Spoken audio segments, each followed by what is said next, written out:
for the whole family. Welcome to the Behind Them Sticks Good podcast, brought to you by My man TSWS Steak want to say Game. it chilling big dog. Looking forward to this one. Lennard Ray. Ain't we all? Look, Mm. I just wanna have a conversation. No, I'm not your type of baby. Listen, I'm just saying we can rule the world, just me and you, if you quit playing. Won't you take a chance with me and have that conversation? I just wanna have that conversation with you. Yeah, do your thing. I just wanna have that conversation with you. Look, see, It's a we bet. vibing It's a and bet. you Do your know thing. it's true. Baby, what it do? Do for me and I'ma do for you. No doubt about it. Boosie, Uh, I'm a Midwest king. I Looking seen. for myself a queen. Yeah, I seen Ready the. to chase a Oh dream shit. with a dope self-esteem. I seen And the saying all question. I know, and that's for real. Okay. Get to shaking that Yeah, I ass seen the so questions. The I know questions are it okay. was real. Not a Now big deal with those questions. They're interesting questions. do you ever want some kids? What your ultimate goals? Maybe I can Those are the questions that gonna hit me in the chest real quick. you a blessing. You looking like a whole buffet, and I need some seconds. You say you have promiscuous ways. That was back in the day. I'll be alive. I say I Let did me it. That shit make was sure. a phase. So baby, take this journey with me. You could pick the time and place. This Get that nigga mic isn't for me. picky. Smile on your face. Thank you. I know the deal. Sign and Oh, deliver after seal. I can see it in her eyes. This one right here for real. I just wanna have yeah, a conversation. No, I'm yeah. not your Matter of type of fact, baby. Listen, I'm just saying we can rule the world, just me yeah, and you, if you could yeah. I'm play. doing that Won't you now. take I'm that about chance to with do me that and have that right now. conversation? I just wanna have that conversation with you. Come and talk, yeah. I just wanna have that conversation with you. Lady, you so far ahead of these others, just like a ship on the horizon. Picking up on your vibe, signal stronger than Verizon. All the thoughts that I've been contemplating, ain't no time for faking or debating. You the one, ain't no mistaking. Look, I see you swag different. Always carry yourself like you ready, you know the mission. I had to know you, I'm tempted. I can see why you timid. Hold up now, baby, listen.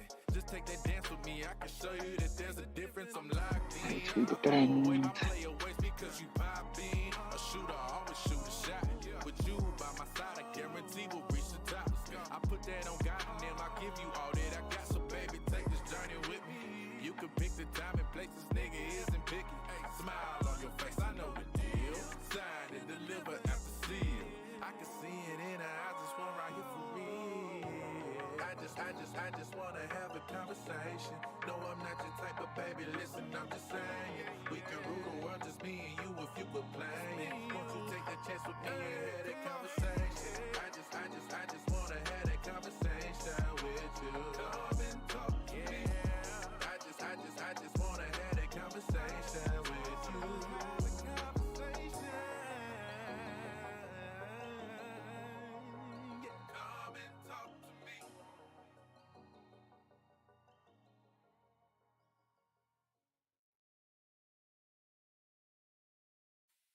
Welcome to the Behind Them Sticks podcast, brought to you by TSWS Game. Come and talk to me. Lennard. Yo. What up, y'all? Ham Keep it Solo pulled. 05 Gaming here with you today on the Behind Them Sticks podcast on the TSWS Gaming YouTube channel. Check us out today. Look who I got with me. Dope dude right over here. He Dope pulled me out from under dude. there. He pulled me Let's from the go. shadows. Yes, I did. The legendary Drey Watson is with me Yo, this evening. Let's yo, go. he pulled me from the shadows. Oh, Thank man, you. I had to. And you know why? You want to know why? I haven't Why told is you that? why. I've been real silent with you, bro, since you got into our chat just now, because Hold I on. had to, save the energy. I had to You had to save the save the energy. energy. Yep. I had to save the energy. I told you I need to go grab a water, man. I grabbed two. Bro, I Oh, he grabbed grabbed two two waters. because You grabbed two. Man, I got a because it's small bottle. finna Don't worry about me, because dog. we finna go in today, bro. We finna go in today, bro. What up, Mooch? I see you up in the Yo. chat. Oh, Mooch in the building? Stank Ma up in the chat. Of course, go. Drey Watson up in the chat as well to say what's up to you guys this evening. himself, Chris Toast. I see you out there. Did an excellent interview with her last week. It was a dope time. The only thing that threw me off about her was she don't like Spider-Man, bruh. Can you believe that? Wait, what? Yes. Yes, no, she don't like Spider-Man. Grill her. No. I'm gonna give my. Can I give a minute? Can I give him a quick second, real quick? Go ahead. Toast, man. Holla at me, man. What? I've been on the last show that I was watching in the chat. You don't like Spider-Man? You ain't like Uncharted? What? She likes Square Enix. But you like Square Enix, though. I don't know. Is it the Final Fantasy? That's probably what it is. She likes a lot of RPGs in general. It don't matter if it's JRPG, Western RPGs. She's just an RPG person, you know. Mm-hmm. And then I don't know what her specific beef is with Spider-Man. I don't exactly remember. I have to go through back through the episode because man, that was when she said that, it was like a flashbang grenade. It's like ding, like it was like I don't even know what's happening right now. How are you, Chris Toast? What's happening though? Fantastic. Don't talk about me, fool. Happy to see you up in the chat this evening. But anyways, yes. Drey Watson, happy to have you here this evening with me, brother. The reason I really wanted you here is just because you're a wonderful person within the community. You respect gaming in general. And I recognize that. And I think the people that are coming to watch the show this evening recognize that. I'm sure there are much more that aren't even here that recognize that. Oh, they'll watch the replay. You know what I'm saying? So I just wanted to go ahead and lay that out there because I've never seen. I don't know if you off in the shadows doing something that I don't know. But like, I've never seen you come off as disrespectful to nobody. I've seen you have your opinion, but I've never seen you be malicious at all. And I really respect that, man. I really do. That's the thing. I try to keep it honest and fair with everyone and be respectful as possible. Because at the end of the day, we're humans, you know? This is a passion that we love to do. This is something that we love to enjoy. Why not be respectful while doing it, you know? And if I had any issues with people in the past, I'm a man up and say, hey man, we human, that's me, that's on me, you know? My thing is always be authentic and be you. You can't be you, do what you're doing, you know? I've always lived by, a lot of people see me tweet it out before, you know, be better than what you was yesterday. I live by that. Be better than what you was yesterday. That's all it's all about. Whether what it is, gaming, you know, out there in the world, doing your job, whatever it is. So I try to bring that aspect into gaming a little bit. Well, that's fantastic. And with that being said, let's go on ahead and segue straight into what your social media platforms and gaming platforms where people can check you out, follow you, check out your show, you know, that you be doing on Twitter. Yeah. And didn't you just recently start a new one as well? Yes. Okay. Let's talk about it. Good pie. Yeah. Plug. All right, so first off, I'm gonna plug out the Twitter. You guys ain't on my Twitter, follow me there at Drey Watson on Twitter. I do a Spaces there. It's called the High Ground Podcast. We do it on Spaces every Monday at 11 a.m. Central Time, Pacific Time, 11 a.m. So you pretty much know where it is. If you see it live, it's there. I'm also, me and the co-host, Brother Sunflower, we also do one on Anchor as well on our Apple Podcasts, you know, Spotify, wherever you find your podcast. We have a separate show, which is the light episode. It's like about 30 minutes to almost an hour. Not too long, but we try to keep it short and sweet for people. It's just most of the stuff that we don't get into in the Spaces. Like this past Monday, we was talking about, you know, The Last of Us, the new season, the new episode that came out for the new series of it. We went through it, dived on in. We had a good buddy, Chips, come through. Good brother, he loves The Last of Us. So we was all talking about it. Yeah, I'm he's gonna supposed to stop come you back real next quick week. right there. Yeah, go ahead. Would you give it 3 thumbs up, 2.5, 2? What would you give it? Okay. From like From 0 to when 3? it first came out, after that Sunday. Yeah. Oh, after that Sunday. Oh man, that's 5. It's 5 stars, man. Yo, oh, wow. You went It's past 5 the. stars, man. You went past it. You said, all right, That's 5 okay. stars, bro. So it Just surpassed what you were expecting. because it took me off guard. Because remember when you heard when all the announcements came out about it, I didn't expect what it was going to be about. And some video game adaptations are not what they're supposed to be. Sometimes they add, they take away, or they just redo it all together. So with this one, I was kind of skeptical getting into it. It was more like I understand what they're doing. Let me go in with an open mind first. Even though we've all played the games, so we know what to expect. But let me see what they're trying to do. And from the first scene all the way to the last, okay, I rocks with it. Yes, I'm sold. Well, what I want to do with you is ask you a quick question about that. That's not going to spoil anything. It's just kind of for fun. I want you to tell me real quick, which one would you rather have done? If you can erase part of, your past. So I'm going to say if the whole season of The Last of Us was out and in the video game dropped into both of your hands and you've never even seen either one of these before, right? Which one would you go for first? Do you think the TV show would hype you into playing it, or do you think playing it would hype you into the TV show more? Which one do you think is where is that at for you? Okay, that's a good question. That's a good one. That's damn. He already starting off with the fire ones. I'm sorry, and this question is not even part of anything. I tell people that join this podcast each time, like, yo, I send you these list of questions. Oh yeah, and then you hit me. But I'm gonna get off course. I'm gonna get off course. You're gonna derail. I'm sorry. That's fine. But off course isn't gonna be like disrespectful off course. It's gonna be something that just makes you think like, what? like that's what I'm going for. No disrespect, just crazy questions. That's fine. No, derail all day. I don't care. If I had to pick one, I would watch the show.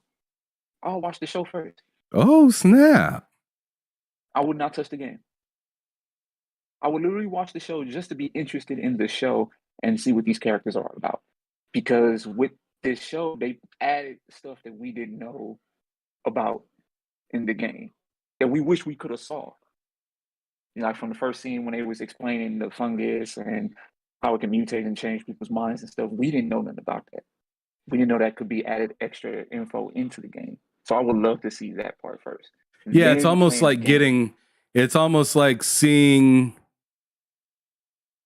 the background of all these cutscenes that are going on and stuff like that. So, because remember, I don't know if you've played this game, but I'm sure somebody's in the chat or somebody watching us play this game.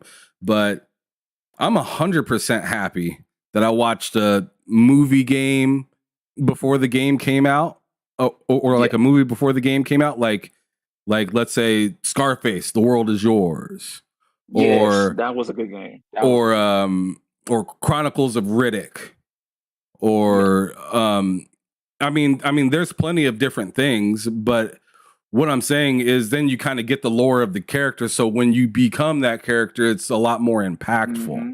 So I 100% see what you're saying, but let's get back on topic because we're veering way off and it's fun. But you answered the question by saying you would choose to watch the show before playing the game if you could redo it.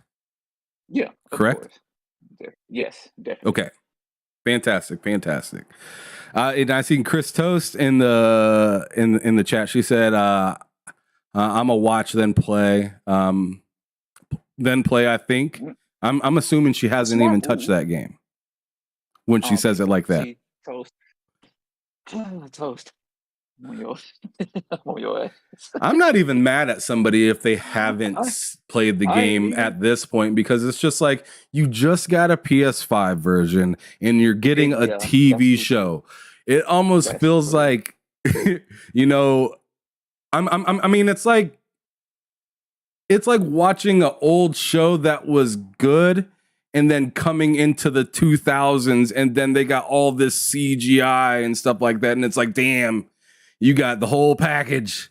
And we just remember, you know, Star Wars like this back in the day. You know, we don't remember thousands of fighters all over the place and bombs exploding and, you know, places being exploded all crazy. But anyways, I digress. First of all, brother, what you been playing on as of lately? Like not specific console, just like what games? Like hit me with some titles that you've been hitting as of lately. Okay. Even though we was on The Last of Us and stuff like that, I have went back and played The Last of Us Part 1. You kind of roasted me on Twitter because of that screenshot I posted. No, that video too. So I've been on. You didn't need to do that. You didn't need to remind people of that pain. Man, y'all gonna see it at the show. It's gonna be there somehow, some way, bro. You know that's about to happen. So it's that. Been on COD as always. COD. I'm back in the Final Fantasy remake, Final Fantasy VII remake. So been enjoying that. Are you getting ready for Rebirth? Or am I ready? Is that what it's called? Rebirth? Yeah, I think Rebirth. Yes, definitely. And yes, I have recently, a couple days ago, played Dragon Ball Fighter Z. So I'm getting the hang of it, getting back into my fighter game mode because I recently, played Street Fighter 6, the beta, a couple months back. So it's like I'm getting back into the fighting game. You know, seeing a little bit. I was thinking about picking up Kakarot. I own it already. I'm just talking about. Yeah, I already own it. I've owned it since it came out. Because I mean, if you look at the poster right behind me, I mean, I'm Oh yeah, I see. I'm a classic Dragon Ball Z fan, even though that's a bunch of super stuff. I didn't want to touch. I wanted to touch Kakarot. I did for like, kid you not, for about an hour, and then dropped it. Can't do it.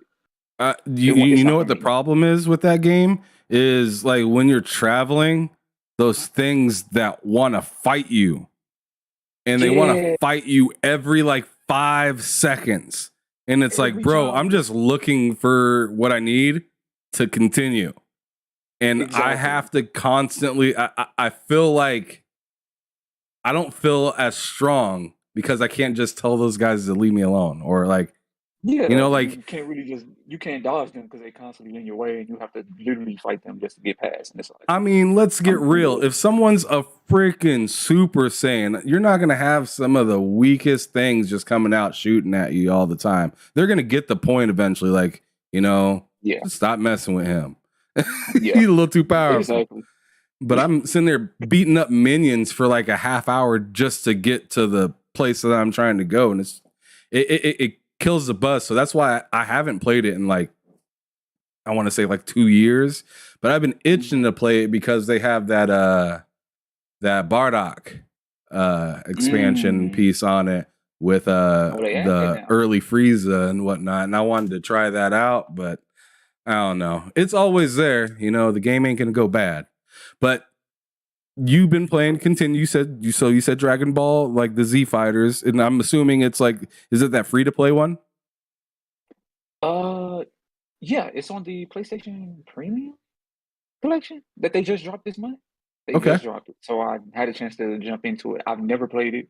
I've had most of my friends play it, so they've been telling me, yeah, just get into it. If you're trying to get back into fighting games, you play Street Fighter, jump into that for a little bit, get your fighting game fix out the way, and then when 6 drops and when Tekken comes out, we'll be all ready to run it. So I got into it this past couple of days ago. It's pretty fun. Takes to get a little bit used to.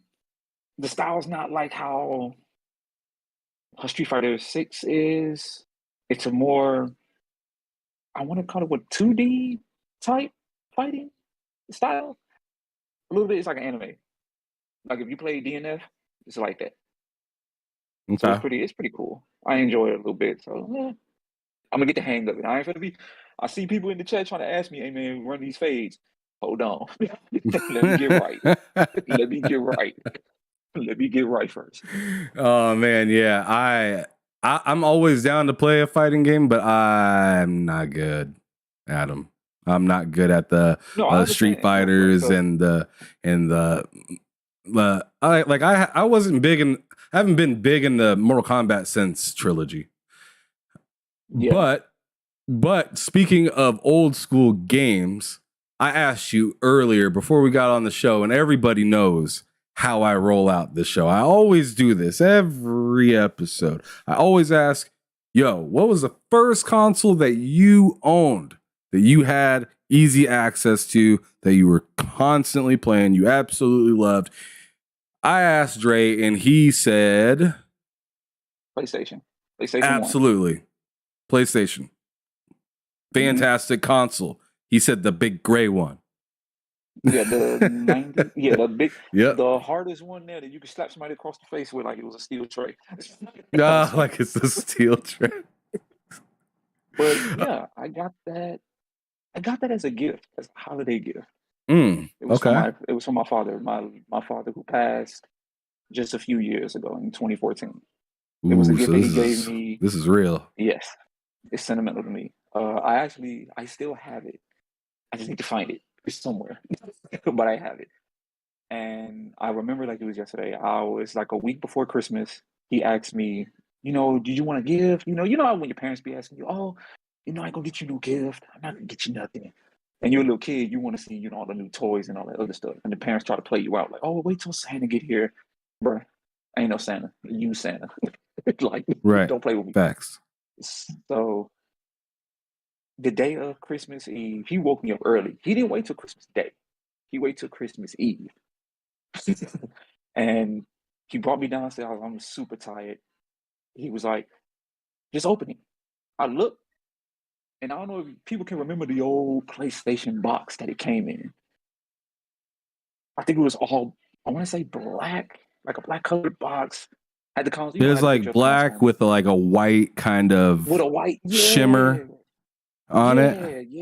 Yeah. Kind of like it like was like like a 2-color kind of box that kind of like black merging into white, and then it said PlayStation across it, and then it had the symbol.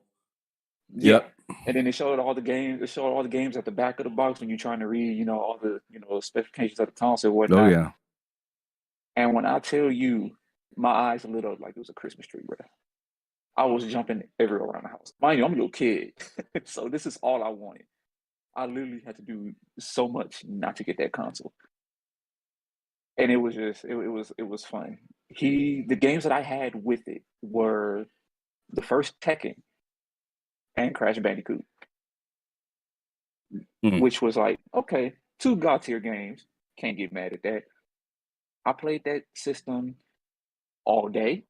I didn't take a break. I was a true sweat that day. Yep, then it came with the demo disc that came with it. So it was like, yo, I was in heaven. I didn't want, man. They was trying to tell me, hey, get up, man. We got to go get breakfast. No, I'm on this. I'm going to put you to the test real quick. What was your favorite game on the demo disc? Oh, shit. I got 2. So now I'm going to have to dig deep. I got 2.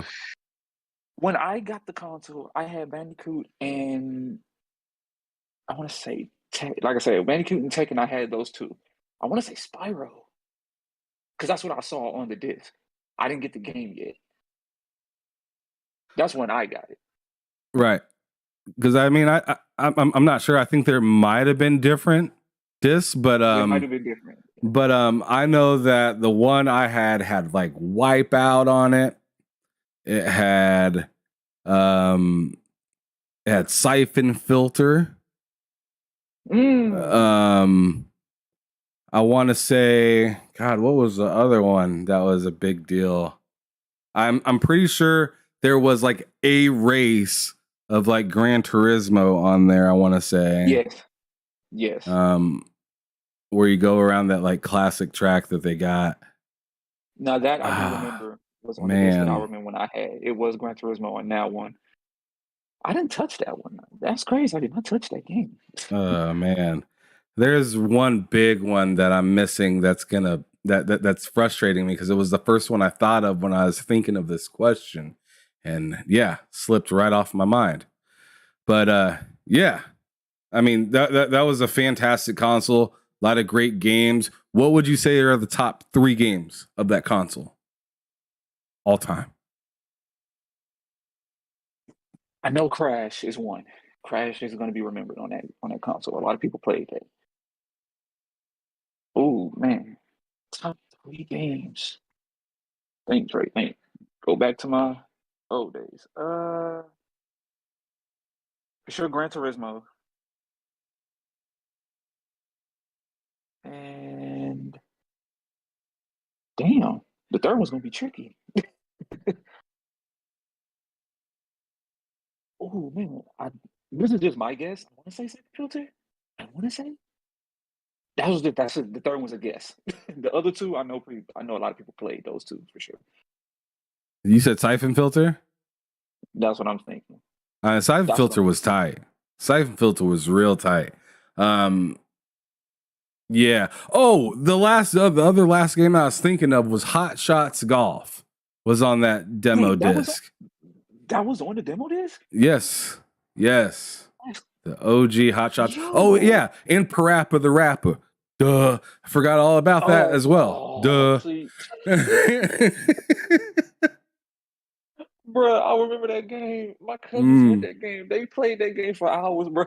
The songs threw me off. I was like, wait, what is this?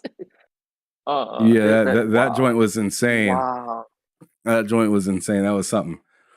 All right, so knowing that was a console that meant a lot to you, you know, you got that from your father. You said that passed away, correct?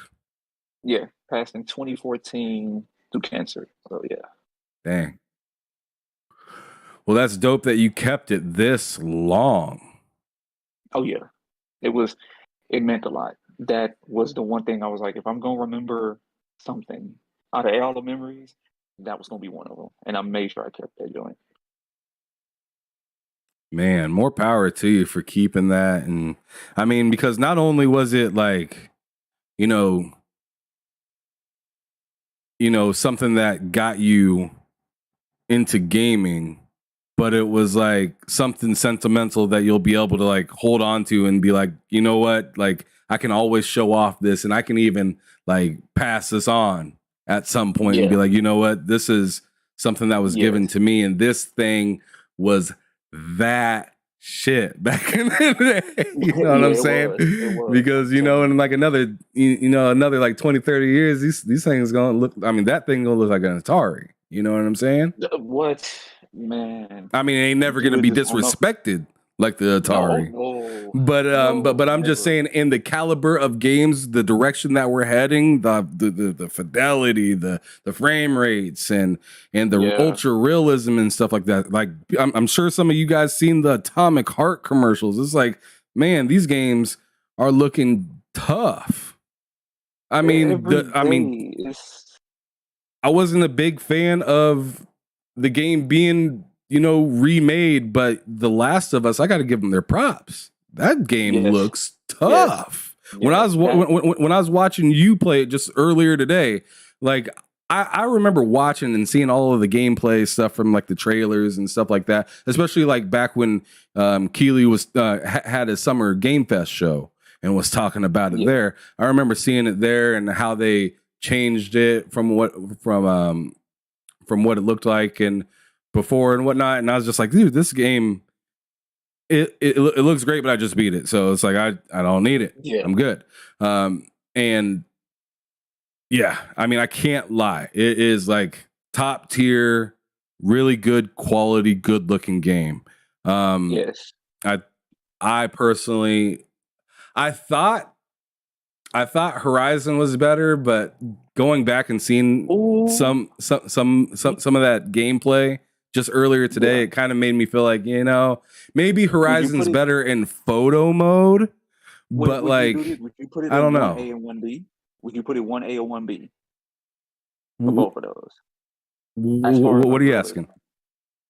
I'm asking for both Horizon and The Last of Us. Could you put them at 1A and 1B? Because both of them are extremely good-looking games.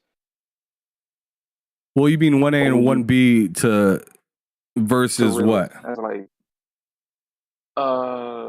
as any other game that looked just as good as those two that we've seen out of this year, with this previous year. I mean, Callisto looked fantastic. Yeah. I mean, the game wasn't like the best in the world, in my opinion, but like the look of the game was fantastic. This new Dead Space is going to be fantastic, but yeah, I mean, it's really hard to beat that. I mean, The Last of Us and whatnot, just because of the realisticness of the environments and the the way you kind of feel when you see something like that. I'd definitely give more to The Last of Us over Horizon, just because I can relate to what I'm seeing a lot more than these bow and arrows and dinosaurs and whatnot. It looks dope. It looks really shiny and nice, and it's like, I'd say it's top 5. Top 5 game out. Yeah, I could do that. Visually. Visually, yeah. Visually. I'm gonna say that strictly. Yeah. But anyways, continuing on, the next console that really continued you in gaming was now. Next console continued was, for me, I want to say Super NES. What? Super you went Nintendo. Backwards? Again, let me tell you why. Okay, that's cool. I'm not mad at you, man. I went backwards too. The reason why, at the time, see, my family... That's not a bad choice. Exactly. And at the time, I had a lot of friends that we've all played video games. So I had one console of choice. They had many of consoles. So there'd be a day where I go to my friend's house and he has the Super Nintendo. I didn't know he had one. Got onto that, Super Mario Bros. We were just going crazy on that a lot. So it was a reason for me not to get it in a way, because we didn't have that type of bread to be just spending money on consoles like that. My thing was Christmas, birthday. The only 2 times you're gonna see me with a console. Anywhere else? That's a fact. That's how it went back then. That's how it went. Mom and dad ain't got money like that. You want to get 2. Yeah, you ain't looking at the release date of the console. You looking at your birthday. You looking at Christmas time. Exactly. And then around them time, I know how people want to put on social media now, well, consoles cost, this. And yeah, back then, them consoles cost a lot. Not many people can just say that they can just pull one out of the tuck and be good with it. Nah, it was pretty tough to get one. So during that time, Super Nintendo, I was mostly at my friend's house playing that the most. And he only had like Super Mario. So it was like, hey, we can take turns, man. If I die, here you go. Here's a controller. You die, hand it back. It was back and forth. It was pretty good. It was a good time. I enjoyed that. Okay. All right. So the Super Nintendo was pretty dope. Good time, but did you continue to go backwards, or did you get like the PlayStation 2 next? Or oh no, that PlayStation 2 came smooth right into the birthday. Okay. Well, let me ask you this real quick before you go down the rabbit hole that is PlayStation 2. Did you ever get or consider not PlayStation, but like the GameCube or the Xbox during that time period, or anything else? It's funny you mention that. Okay, so in my previous time of that, during the time of that Super Nintendo, just to say, that was a long generation, bruh. That was a long generation. That was long. Around that time frame, beforehand, I actually had a chance to have an Xbox, and it wasn't going to be my only Xbox I would ever have. So it was like, okay, I'll play Xbox a little bit, Halo, those recent games, but it just wasn't my cup of tea, though. That's the thing. Like, I've had it, I just didn't maintain and keep it that long at the time. Okay, so you had it, got rid of it, like got it again and got rid of it, kind of thing. Yeah, it was like that. Yep. Because at the sole purpose, I was more like, if it ain't Sony, PlayStation, touching it, because that's what everybody want to be like. Hey man, where your PlayStation at? Where you at, bro? I got this Xbox. Oh no, we ain't fucking with that. I'm like, what? It was one of those moments. Oh my goodness! Come on, man. I mean, that's how that's how it was sometimes, though. I can't even lie. I had some friends that dog on me because I had an Xbox, and I tried to show them, I had this crazy music list and all this stuff. I was like, bro, I don't need no memory card or nothing. I'm set, and they're just like, but it ain't a PlayStation, and I'm just like, I don't know what to tell you, dog. It don't have the logo on it, man. Like, we can't rock with it that well. All right. All right. Yeah. You hand them a controller and tell them to play, and you both playing like some football or something, and they're just like, man, you beating me because this controller trash, man. like that's the kind of shit that would happen back in the day. No fucking cap. Let me know in the chat if you done heard that back in the day, playing with your cousins, playing with your boys from down the street or something like that. You pull out a console that they don't like, and you start whooping that ass. They gonna blame it on the console controller. Man, this controller too big, man. This is shit. It's large. My hands can't fit the controller. Pause. Like, what does this have to do with it, bro? Man, I forgot about that. I forgot about those days. Oh my goodness. Yeah, those days were gold, bro. I call those days the golden era of gaming in a way. Man, I remember my cousins on my stepdad's side of the family. They seen that I had an Xbox, and they're like, man, you ain't got no PlayStation? And I was like, nah. And they're like, man, that's some white people shit, man. Why you got why you got an Xbox, dude? Like, and I was just like I felt like I'm fighting for my life in my own house. I was just like, yo, y'all don't have to play. Y'all don't have to play. I was just like, I don't know what to tell you. Oh my god! They're like, man, you don't have to play this joint. I play this joint by myself. Man. You don't. I mean, I can sit here and play Madden smooth just fine. I got my own music to listen to. That's fine. Y'all don't have to listen. I mean, I was bumping Tupac Better days back then on my Xbox. Fire album. Exactly. Straight fire album. Goated album to me. Especially on the Xbox days, bro. Playing that joint, having it in the background, you play. If your boys that actually played an Xbox come through and party with you, they be like, yeah, bro. Get the second controller. Come on, get this butt with me real quick. Facts. Oh man, so all right, but how about the GameCube though? Did you ever mess with that? Yes. Tell me about it. I remember that game. Super Smash Bros. When I tell you, it's funny.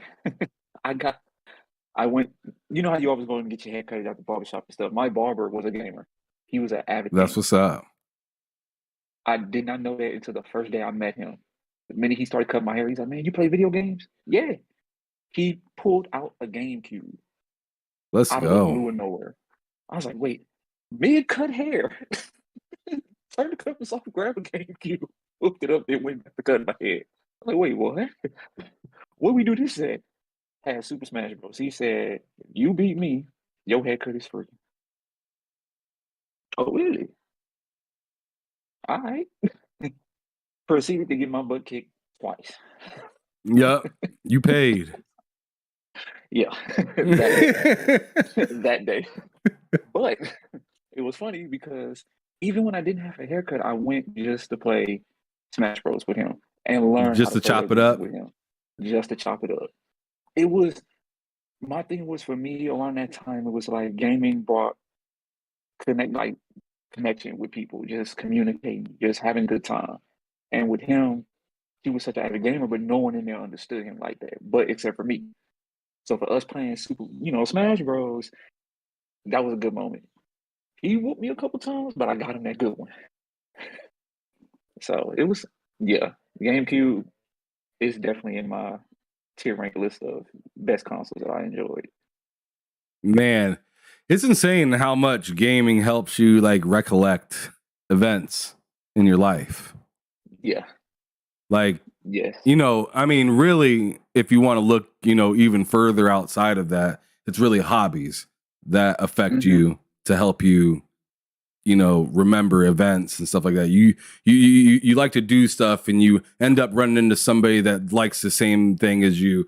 It's going to be like, it's usually a little harder to forget that person than running into somebody when you're, at the DMV or something like you don't care to remember that experience whatsoever. But you'll remember running into somebody you would never expect play games that you went to high school with in like a classic game store, and you run into them. You're like, what the fuck? What are you doing here? Yeah. Exactly. It was one of those moments you'd be like, yo, wait, I ain't seen you in a minute. How you been, man? Dog, I've been chilling, man. You chilling. You gaming, man? What you be playing? Oh, almost, such and such and such. They like, let's hook it up, man. Let's see what's up. So it's that moment, yeah. He's goated for that forever. Because it wasn't just that console he had. He also had, it was funny, he had the original Sega Dreamcast. Let's go. I didn't know he had that. NBA 2K on Dreamcast. When I tell you, bro, he cooked me. He was, oh man, I'm gonna lie, ass whoopings in that game. And it wasn't just from him. It was my brother. It was from like random people sometimes. But it was a learning thing. It was a learning lesson with all of them. So it's like him bringing that out, and we was playing Dreamcast all day. He finished my haircut. Hey man, come on, hop on the Dreamcast. He'll finish one more person to cut. Close the shop. He'll drop me off later when it's time to go. We on Dreamcast, getting it in all day. Man. Yeah, I mean, that's fire. That's dope. But let me go to the chat real quick and just show some love real quick. I see you up in there. Stank Ma, of course. Brooklyn. Breed. What's cracking? Yeah. Up in the house tonight. Absolutely. Rossomania. That's what's up in the chat as well. Mooch in the building this evening. That's what's up. Good to see you up in here. If you guys have any type of questions for Brother Drey, let me know so I can ask, or just ask in the chat, because he's up in here as well. He can see you guys. He's outside as well. All right. So go on ahead and ask whatever you'd like. Just keep it cool. But anyways, Brooklyn Breed said, speaking of 2K, Drey, how do you feel about the franchise right now? With NBA 2K? Yeah. Okay. I don't want to be too long-winded with 2K, because I did tell myself at the end of this year that I wasn't touching 2K no more. Like, I stopped playing 2K. But I'll get into this one. With franchise, I feel franchise mode is okay. It's good right now. The issue is they got to keep expanding. If you keep expanding franchise and make it better for everyone that plays franchise mode, that's fine. Add new features and stuff. Add new things that people have never done before. You got the basics right now of what you're doing so far, with it, trading teams, trading players, going to a different city, all that good type of stuff. But you did the eras, the My NBA eras, which is good. But again, I need more. Eras is fine. Yes, relive Jordan, relive the Kobe, the Steph Curry generation. All that type of stuff is great, but keep pushing it. If you keep pushing the bar, people in franchise go love it. My issue with 2K is online. That's my issue. That's why I stopped playing 2K. So be more specific when you say online. So what part of it? And by the way, before you answer this question, Christos, I see what you said in there. I see what you said. Being a pest. PS5, stop playing with me. Yeah. Why you gotta put me in there? I thought you said you wanted to do one for yourself. Why you throw me in the middle of it? Anyways, go ahead and do your thing. Go ahead and do your thing. She trying to. She said, "Keep my name out your damn mouth." That's what she said. As soon as I brought her up, she was. I didn't know that she was backstage loading up the clip. You know, she's about to let me have it. You done. Yeah. She got that bandana wiping off the gun and everything. You know, she doing her thing. But anyways, but yeah, go ahead. With online, I'm from the era of 2K where my first 2K again was the Dreamcast version of 2K, and I've seen the progress that 2K has made since then, from that 2K to 2K10 or 2K11, 2K12. My favorite 2K, truth be told, is 2K16. That's one of my favorite 2Ks because that year it felt legit basketball, online purpose only. There was no cheese, there was no BS of microtransactions that much. It wasn't crazy, even though it was going to get that way, but it wasn't to the point where it's like, we know what you're doing at this point with online. You're going to spend hours at a time online with your friends to do that? That's cool. Okay, understandable. But my issue with online is the fact of stability. I've been booted out of games consecutively 30 times. I've had my account messed up twice with 2K. I remember a time where I've had 5 my players at 99 overall and they all got deleted. Ooh. Any money go into any of those? Nope. Straight grind. So, oh my God. That's like I don't know if you guys realize how much time that is. That's like hundreds of hours. Hundreds. Now, they want to focus so much on the immersion of my player. You focus so much on immersion, and that's cool, and I understand it. And I get that. Do that. It's what brings the new player base in. Cool. You got a new generation. Cool. But fix the groundwork of issues. Fix your damn lag issues. Fix your server issues. Fix stuff that needs to be fixed. I should not be able to get into a game and have dudes boot me out in the middle of a game because they're getting blown out by 35 points, or get kicked after you quit one game when everybody else jumps out and you're the only one there, and they grade you an F because everybody quit. Right. It's like you focus so much on what's cool. Oh, are we giving you a backpack? Are we giving you a jetpack? Are we giving you a white tiger? White tiger? What? I want to play basketball. I don't want to be on a goddamn skateboard. I'm telling you, man, when you're on, dude, I feel like, oh my God, I feel like, what am I playing right now? This feels like, no disrespect to the old school consoles, but this feels like some sort of like PlayStation 2 original Xbox era type running going on in this city right now. I'm going 2 miles an hour running, and the only way to go faster is to get on this garbage skateboard, which I go the same speed going uphill or downhill in that damn thing. And it's just like, what's happening here? And the whole thing is, oh, why don't you just spend money to move faster? And I'm like, are you kidding me? You're trying to charge me to walk? It's funny. Okay, Ham, check this out, Ham. I remember in a tweet back then, I can't remember what month it was, when the new 2K came out, and I said, if you remember the old 2Ks. No, I'm laughing at what Brooklyn just said. He said, I personally think NBA 2K turned into The Sims.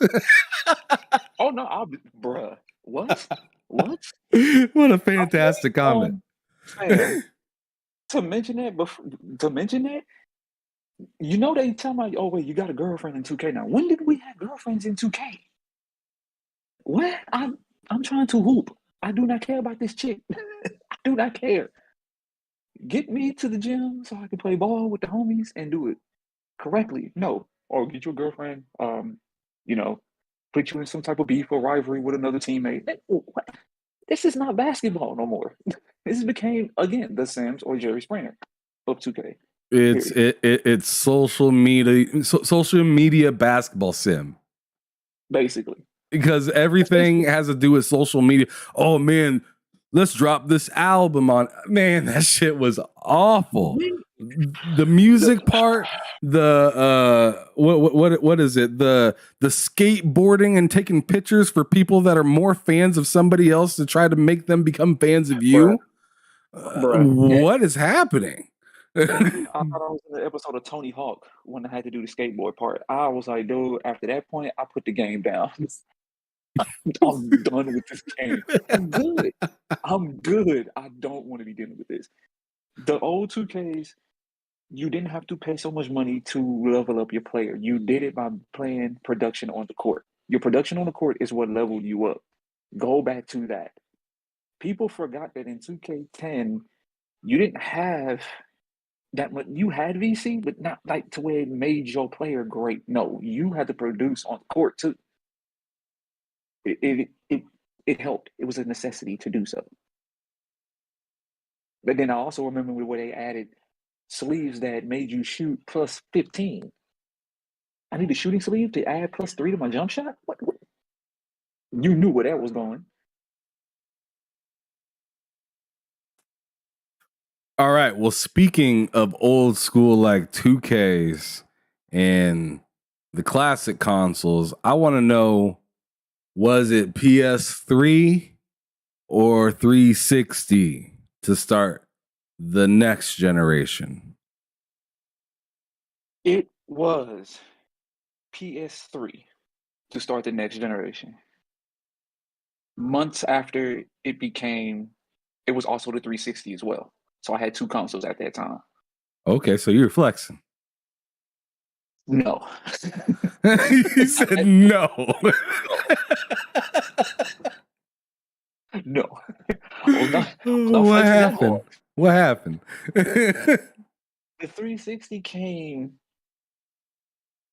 I'm gonna put it to where sports involved, because at that time I was playing sports. I was playing basketball for my high school team. 360 came as a bet against a different team in my high school team. So it was after I got the PS3. Okay, cool. I played some great games. I kept that. That was forever gonna stay in my crib. A week later, we played a different team. I want to say right from a district not far from us, because I live in Texas. I'm in Houston, Texas right now. So we played a team that was in Pasadena. They were a great team, crazy good team. So the coach, he said, if we not only beat them, but if we somehow obliterate them by at least 20 in the first half, I will pay each and every one of you an Xbox. I would literally buy your Xbox. I was like, ain't no way you had that kind of money. First off, ain't no way. Okay. But sure enough, we not only beat them, we blew them out by 50. Oh shit. So did it? Yeah. So it panned out. It panned out. The next day in our locker room, by each of our lockers was an Xbox. Oh snap! A 360. A straight 360. Oh my god. That day, coach was a legend in the school. Everybody wanted to get on the team. Oh, I bet. You got people that ain't got no business playing basketball out there. Ain't no business hooping. No business hooping. Dudes that study, that's in the book club trying to get in the court. I don't know, Drey, and I'm gonna keep it a buck real quick, but that sounds illegal. I ain't gonna hold you. It kind of was. Okay. I didn't give a fuck at that point. I didn't give a fuck. I didn't care. I didn't care. Because, like, bro, I'm getting a free 360. I'm not paying for this. Hey, hand that to me facts. now. I mean, you ain't gonna hand it back. You ain't finna give it back. You ain't giving it back to me. Well, kudos to everybody that figured out who got the 360s and didn't tell. No, nobody was snitching. It was funny how when we got, everybody was trying to run out the back door to the gym. They was like, they literally was like trying to walk out the door. It was funny. It was a funny moment.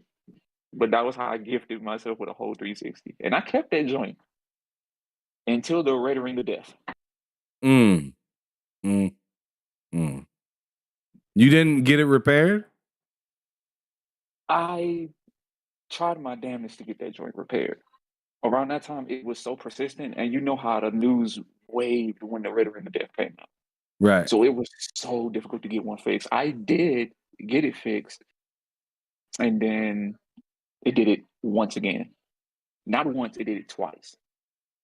At that point, I was just like, all right, it's cool. It's no big deal.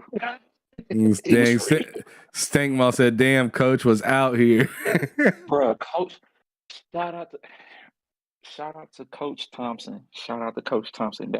He's my favorite coach. Because not only he did that, it was like he was more like my uncle. He always looked out. And in a way, he knew I was a gamer. But he said he can't just bless one person. He gotta bless everybody. That's how he was. So it was fun. It was awesome for him to do that. All right, so now that you have a PS3 and you got a 360 at the same time, right? At the same time. Which one did you play on all the time? Was the PS3 your home? PS3 was my home. That was my home. To the T, yeah. I remember a lot of good games that I played on there. If I can remember, what was it? The Army of Two was one of my favorites that I've played on there. Fantastic game. Oh man, don't kill me because I know it was. I remember Resistance was on that joint. Some of the wrestling games was on there. The SmackDown versus Raw 2010s was on there. I remember that one. That kicked off my wrestling phase a little bit. Okay. It was good games. NBA Live was on there at the time, which I remember. That was a good game that I played. I can't remember what year. I want to say NBA Live 10. There it is. There we go. NBA Live 10 was on there for sure. So I played that a lot. Okay. Yeah, absolutely. So then once you brought the Xbox home, you unboxed it. What was the first thing you slid into the disc tray? 360. I didn't have that many games for 360, so the only one game I truly had actually was, it was SmackDown vs. Raw. It was 2010. That's the only one game I've had at that time. On the whole 360? Legit. Damn, one game. One game. That's insane. I didn't get a chance to like, bro, when I say I didn't get a chance to touch most of the games that I wanted to because of the fucking red ring of death. Did it happen that quick? It lasted for 1 month. It lasted for one whole month. Oh no. Okay, so that makes sense. So yeah. There was no home over on the Xbox for you. It was dead. Nah, after that, I was like, man, I'm trying to rock with it, but I can't. Damn. All right. So then, so PS3, fantastic for you. That stayed alive for you. You didn't get any yellows, did you? No. The yellow light of death.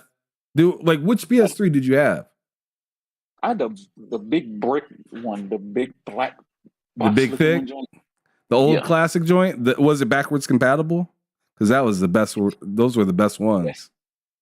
Yeah. Backwards compatible, yes, it was. Man, that thing is like, that's a great white buffalo at this point now. Man, at this point, it's I wouldn't say it's hard to find because we have a retro gaming store a little farther away from our location. It's not that it's hard to find; it's hard to trust. That too. So it's like once you get a hold of one, you got to make sure the shit worked. Hopefully it worked. So yeah, that was the big Judy. That's what we called it. Yeah, I know eventually, which is unfortunate, but eventually the PS2 like laser would have issues on those PS3s, which is super unfortunate. What is crazy is how like the Xbox and PlayStation was just rolling out with these bunk ass consoles.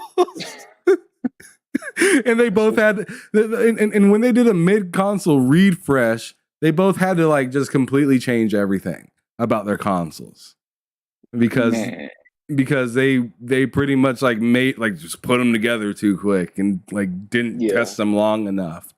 Because although the PlayStation was to me like just insane in price, I thought it was like, man, this thing has a ton of cool stuff in it. You know, the storage is bigger over here. They have 1080p. At first, when the Xbox came out, it didn't have an HDMI cord that you could put into it. At all. So it was like the coolest looking thing. And then on top of it, it was a Blu-ray player. Yeah. So that was fantastic. My roommate had a PS3. I was the Xbox guy. He was the PlayStation guy. We'd roast each other all the time, but we'd play on each other's consoles all the time because we were gamers. so exactly. It didn't matter. We just like to throw shade because, I mean, who has a friend that they don't throw shade at, right? Yeah. I agree with you. I feel like you got to do that. How are you guys friends if you don't hate on each other a little bit? Got to keep them honest. I will tell you, and to keep it above, I had most of my college friends had consoles as well at the same time. So it was one of those, if I had a PlayStation, they had Xbox. And theirs was perfectly good in condition. It worked perfectly fine. And we was over there playing it just as much as, I was having them over at my spot playing the PlayStation. So and we constantly cracked those jokes on each other. Oh, your PlayStation get dirty quick. Oh, well, your Xbox don't have an HDMI cable. How you like them apples? Like how that HD DVD doing? That thing was dead on arrival, bro. Hey, go how that fan working that Xbox? It sound like a whole jet going through Warzone real quick. Man, let's not talk about jets. Look at that PS4, bro.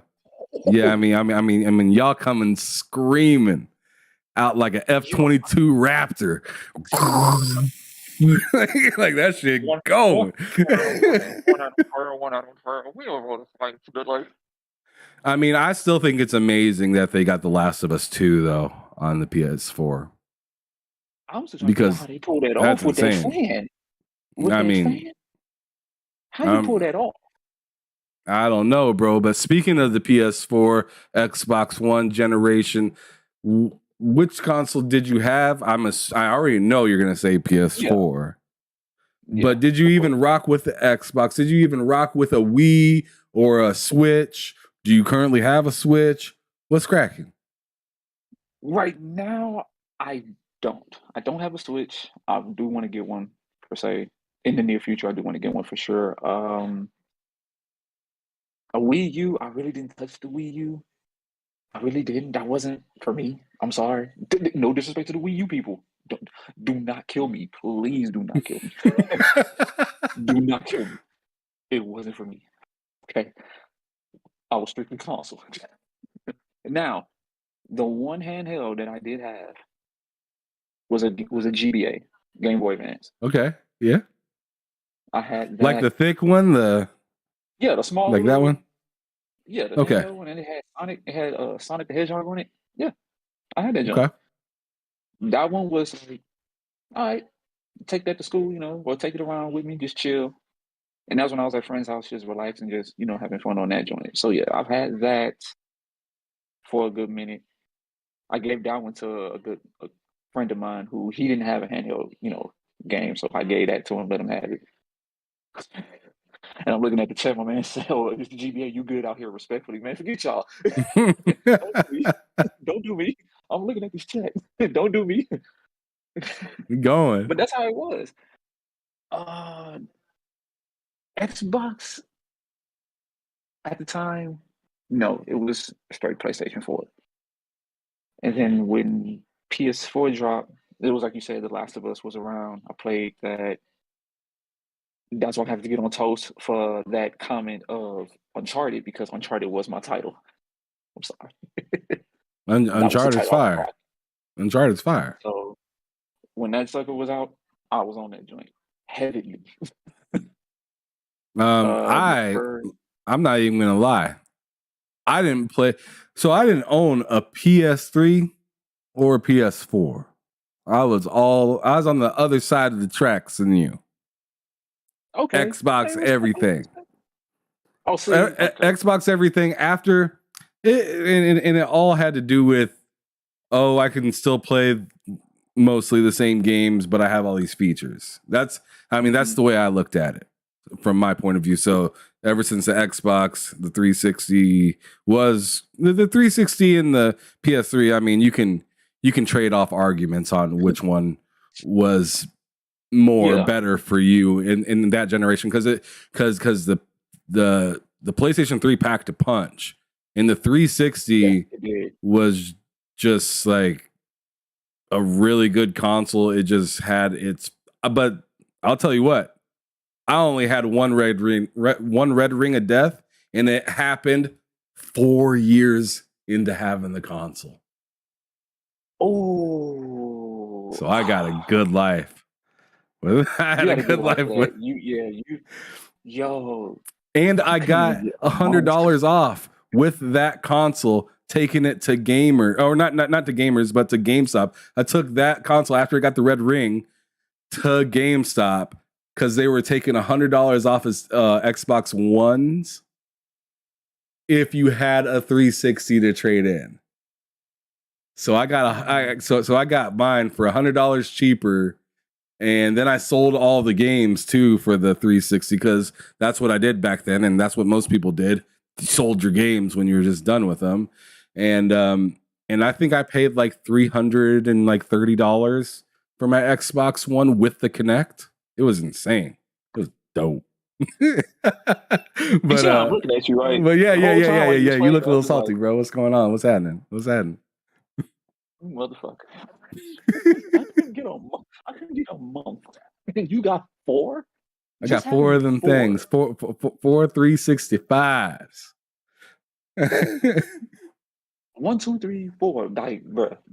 It's insane. We need to trade places next time. All right, I need to be over there so I don't get 4 of them things. It was dope. It lasted me a couple years, because I remember, and then I went to college, and it lasted me for the 2.5 years I was in college, and then I traded it in once I moved in with one of my friends. So I know I had it for about 4 years. I remember that joint. And I bought it used off of a friend. It wasn't even mine.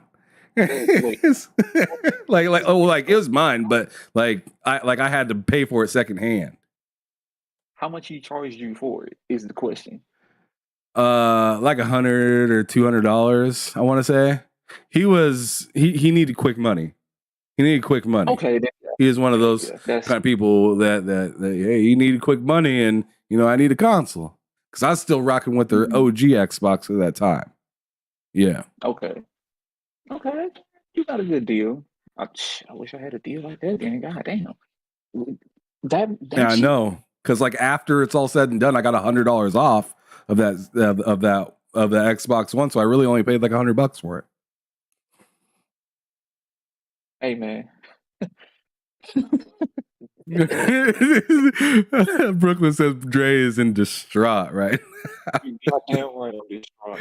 I I'm am sorry. distraught. I'm sorry that I invited you to the show and did this to you, bud. We have been hoodwinked, bamboozled, Hey, man. flabbergasted. Hey, Goddammit. I always shout out that, bro, when it comes to buying these things, save that money. When it comes to experiences and stuff like that, Yeah. unless it is your prized possession. I mean, this is why I go like positive for like something like Game Pass or something like that. Because it's just like, bro, I would never buy this game and I get to play it. That's great. That's great. That's great for me. And so like I'm saying to everybody, like there's always somebody that got more money than you. Flexing is wasting your time.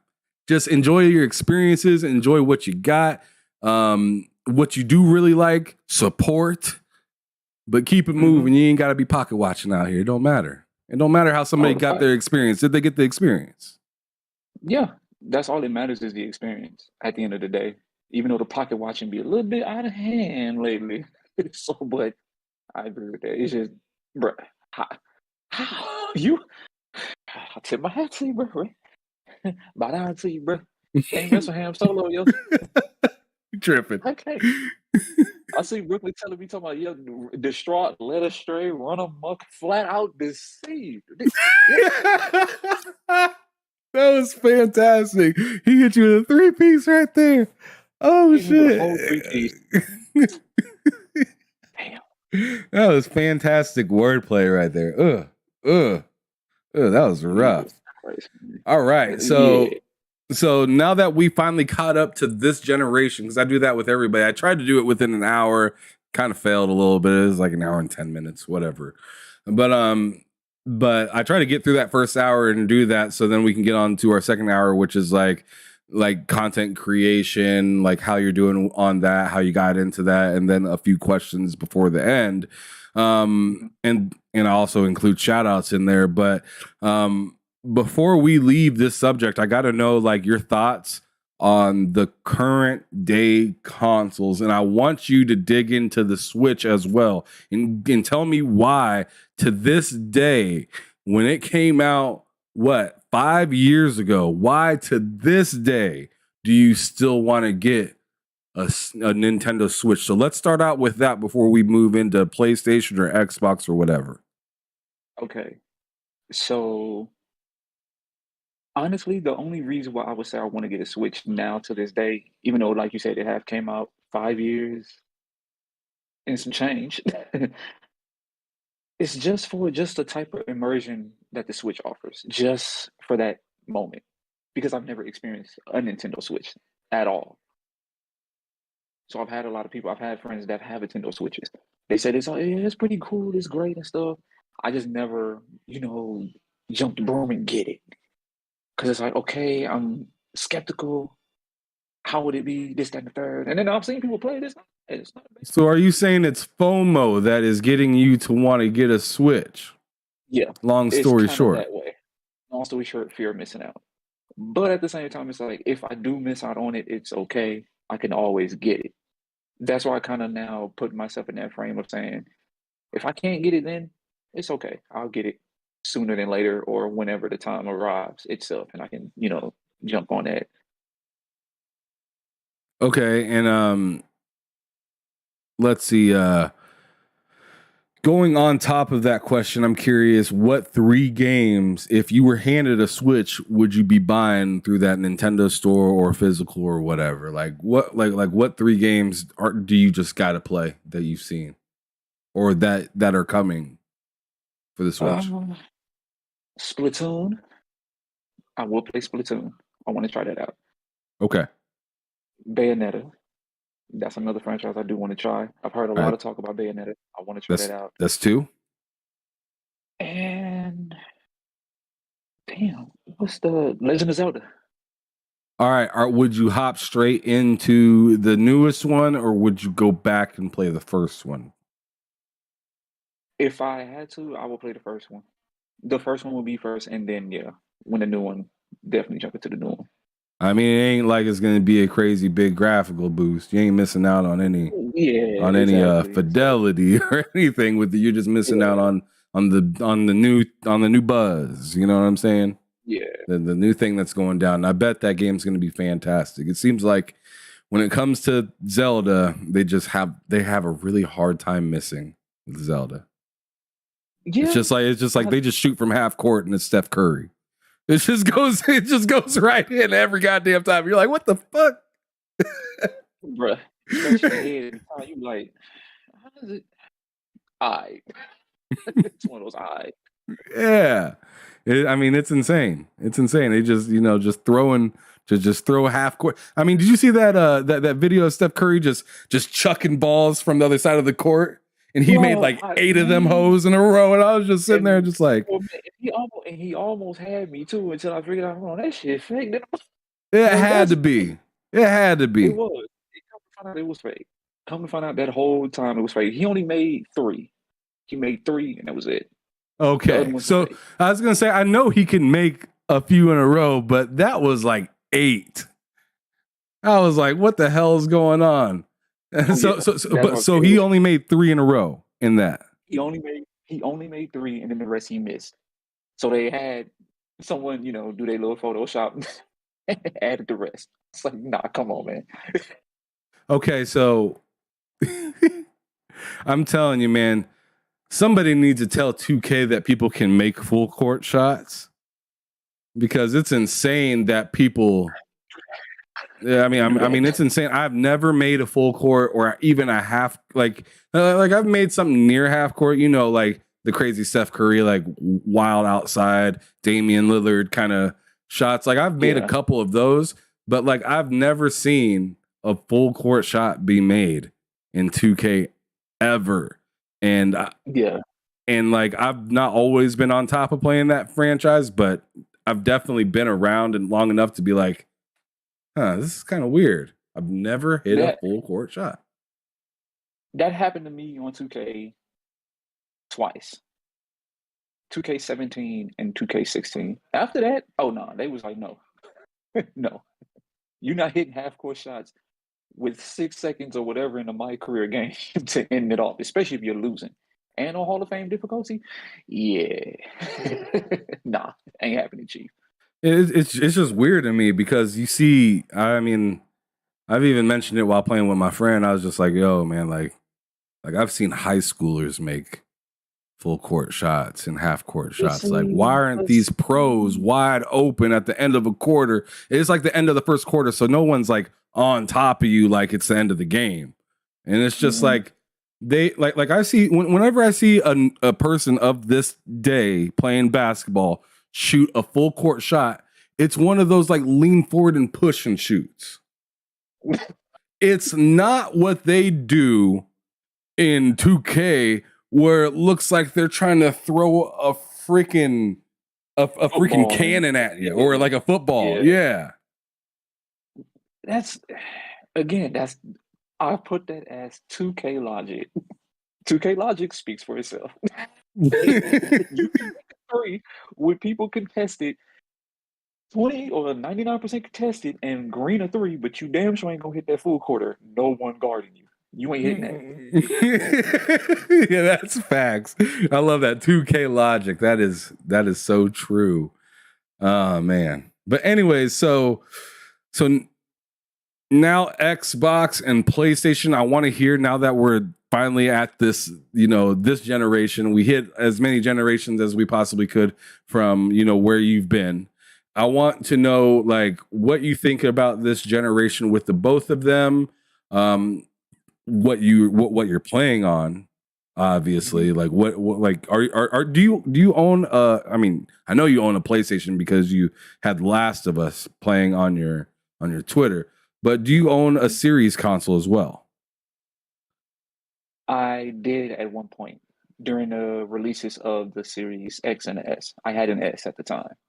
Okay. That one, I want to say before I moved, I got lucky, got the PS5, and then a week later got the Series S. So okay, before I moved, I gave my Series S to my brother because he never had a console. He had an Xbox. Like he was straight 100% Xbox. He played PlayStation when he was younger, but he transitioned to Xbox full on. So That's how I was. Yeah, I feel that. yeah, he transitioned. He did basically what you're doing, and it was cool. And he asked me, could he have my Series S? At first, I really didn't want to give it to him because I'm just now getting the next gen console, and I want to try that out. I want to see what new games they got to offer. Quiet as kept. Sorry, Xbox fans, don't kill me.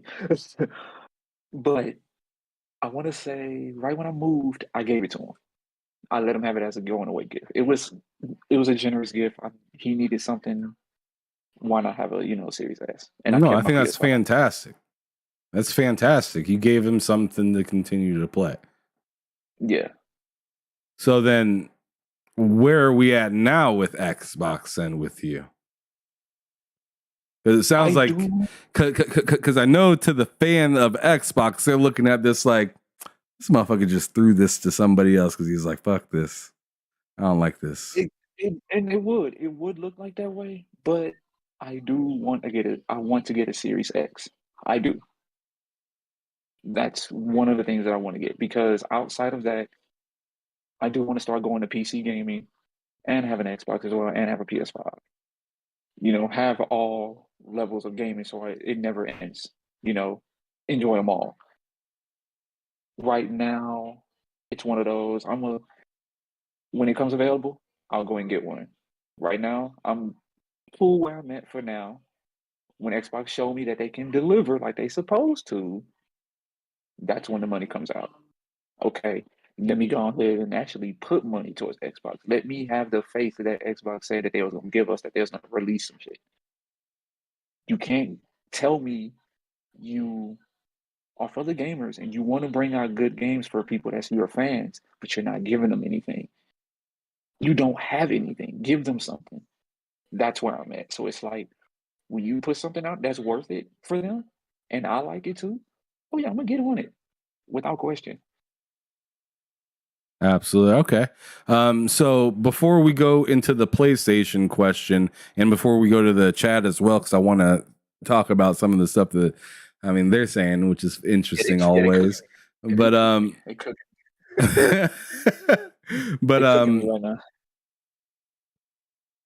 but so as for Xbox, like, is there any games that you've seen that even look interesting that will even like actually, before you answer that question, do you have a PC that you're currently playing anything on? Do you have Game Pass? Do you have anything Xbox related right now? Right now, no. Okay. At the current moment, no. Do you play any video games on your PC? PC wise, no. I'm actually trying to just make the means to, start building a PC and stuff. So you're like that. so you're in like an upgrade. You're trying to get you're building your way up, which is fantastic. Mm-hmm. Keep going. It's definitely it's a bench press, man. It's definitely a bench press. That's a 325 right there. 325, 400. You gotta be like hitting that joint, bro. Like, it is. Oh man, it's tough.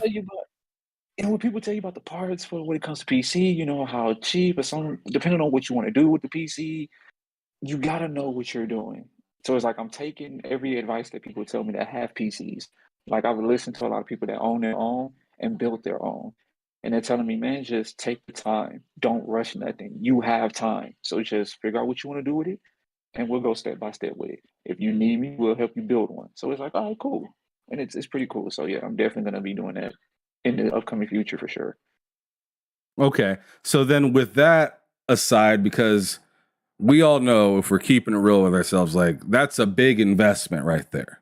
And that can help you out not only with gaming, because gaming is just the cool and fun part of it, but it can help you with working and trying to do these podcasts and stuff like that you're doing with Anchor and whatnot. It just make everything easier and more fun to do once you get that PC. But that investment is like 4 times the cost of like a Series X or a PS5 or something like that. So like let's think short term real quick. What if, like, of everything that you know that's coming out this year, which I have a list, but I'm not going down it because it's so goddamn long. The list of games for 2023, y'all, is dumb. And it doesn't matter if you only have one of the consoles or if you have all of them. You are eating this year regardless. You have stuff coming. But I want to know of any of these games that Xbox are talking about, are any of them even remotely interesting to you? The one game that is interesting because I've heard it so much, but I'm actually like, I actually may actually pick one Series X up because of it is Redfall. Oh, Redfall. What That one about is it? actually, it's just the word around the street for me. I haven't got a chance to watch fully some more gameplay of Redfall, but I've heard a lot of people was like, "Hey man, try this Redfall when it comes out," such and such. One of my friends, has a Series X and he's pre-ordered Redfall, so he's ready and waiting. He's like, "Bro, get Redfall." I was like, "You sure?" Yeah. So I'm gonna check it out. I'm gonna see what it's hitting for. I'm gonna try to probably see what the word is on the street for it. I don't even want to look at no Metacritic scores because I don't care. We don't care. I just want it to be fun. It's fun. We'll see what's up. But yeah, Redfall is one of them. I'm definitely looking interested in. Okay, that's interesting. And is that strictly it right there? More likely, yeah. More likely, yeah. Fair enough. Hey, this is your taste. This is not mine. I'm not going to recruit you to figure out what you like or anything like that. I just want to know, what are you interested in? So now let's move over to PlayStation. Okay. So PlayStation, they got some dope stuff coming up this year. Some of it announced, some of it not announced quite yet, i.e. like Stellar Blade and Spider-Man 2 and stuff like that. What games are you specifically thinking that you're going to buy day one for a PlayStation? Or close to day one, like as soon as you possibly can, you know what I mean? Okay. Well, being how, as I'm pretty sure, Ham, you pay attention to my Twitter a lot. So you already know what my stance is with buying half of these games. If one game that I'm going to literally put that 70 bones for, that Hogwarts Legacy. Oh? I have a bone to pick. With the issues of people with that Hogwarts Legacy. So I'm definitely I'm purchasing that, screenshotting the title screen and tweeting the person at it just because. All right. Yeah. Sankma in the chat. I already know. Hogwarts Legacy is like the game that he's like most excited for. Like, I swear, I mean, he told me not the other, I believe the other day, like, it's like, he doesn't remember the last time he's been this excited for a game to come out. Like, that that was like third party, right? Yes. Yeah, so definitely. That's really interesting. I'm not a huge Harry Potter fan, but I tell you what, the allure of that game and the ability to craft and kind of do your own thing, I guess, in the single player style seems kind of interesting. It just seems really cool, and it seems super realistic at the same time, which is insane. So like I was seeing like some of the stuff on Twitter where they show like the day and night go by. Yeah, that was interesting. And then I also seen people flying on brooms. Yeah, you can call a broom right there on the spot. And it was just like, that's crazy. And then you had like the whole open world was literally just explorable. I was like, yo, this is gonna be nice. So I'm excited for that game. And for me I am a Harry Potter fan, Star Wars fan, it coexists for me, and it's like, yeah, that's a game I'm looking forward to play. If it flops or whatever, I'll take the L. It's all good. It's all good. I look at it differently. I'm not like crazy excited, but I do have a set of, excited pieces of my heart, I guess, for the game, just for the fact that I'm a big fan of a game that a lot of people are not a fan of, called Ark Survival Evolved. And I just like how deep and the different things that you can do into that game.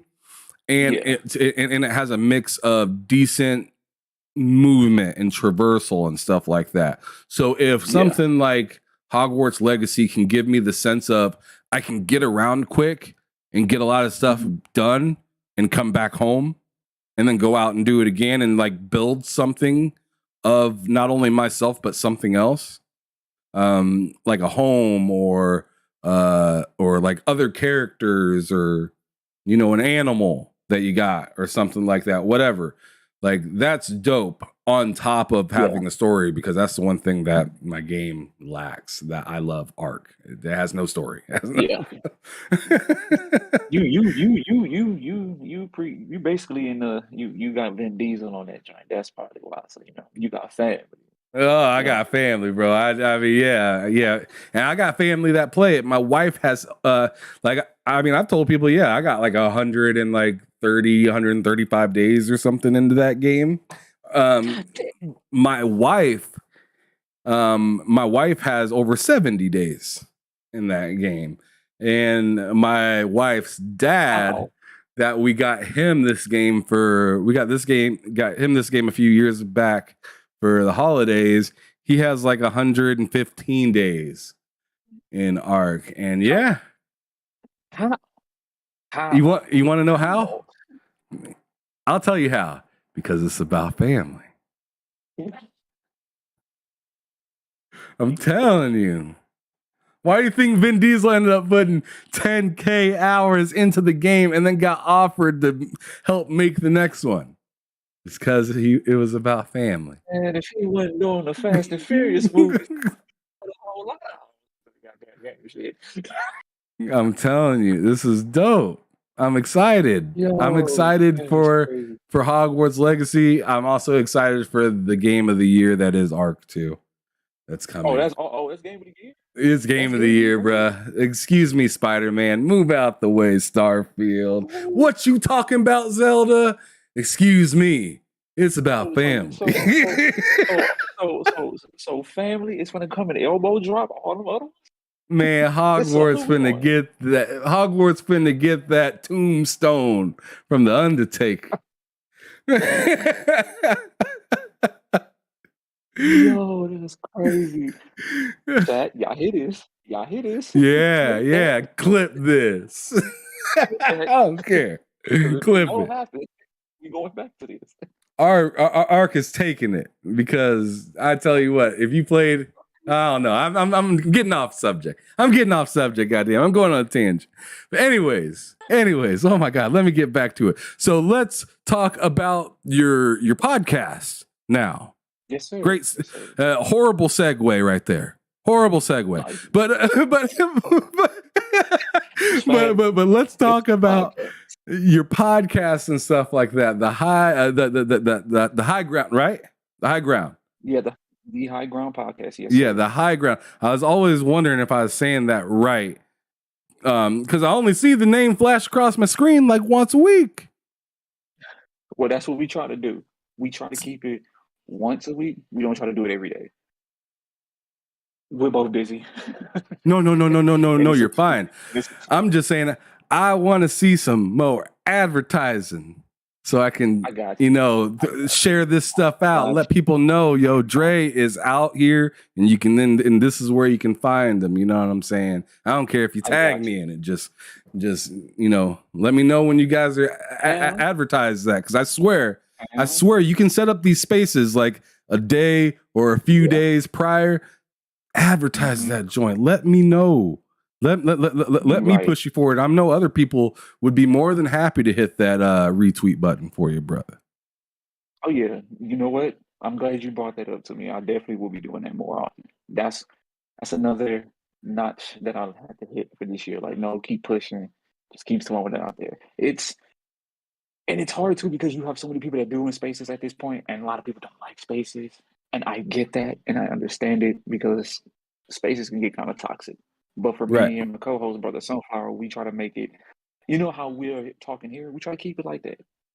You know, just keep it respectful. You know, just keep it honest. Have some laughs. Have everybody have a hot take. Yeah, shoot your hot take. We accept it. We try to keep it that way. We ain't got time for drama and stuff like that. So it's now that you mentioned it, yes, I will be trying to push it out further and keep pushing it. Yeah, man. Push, push, push, push.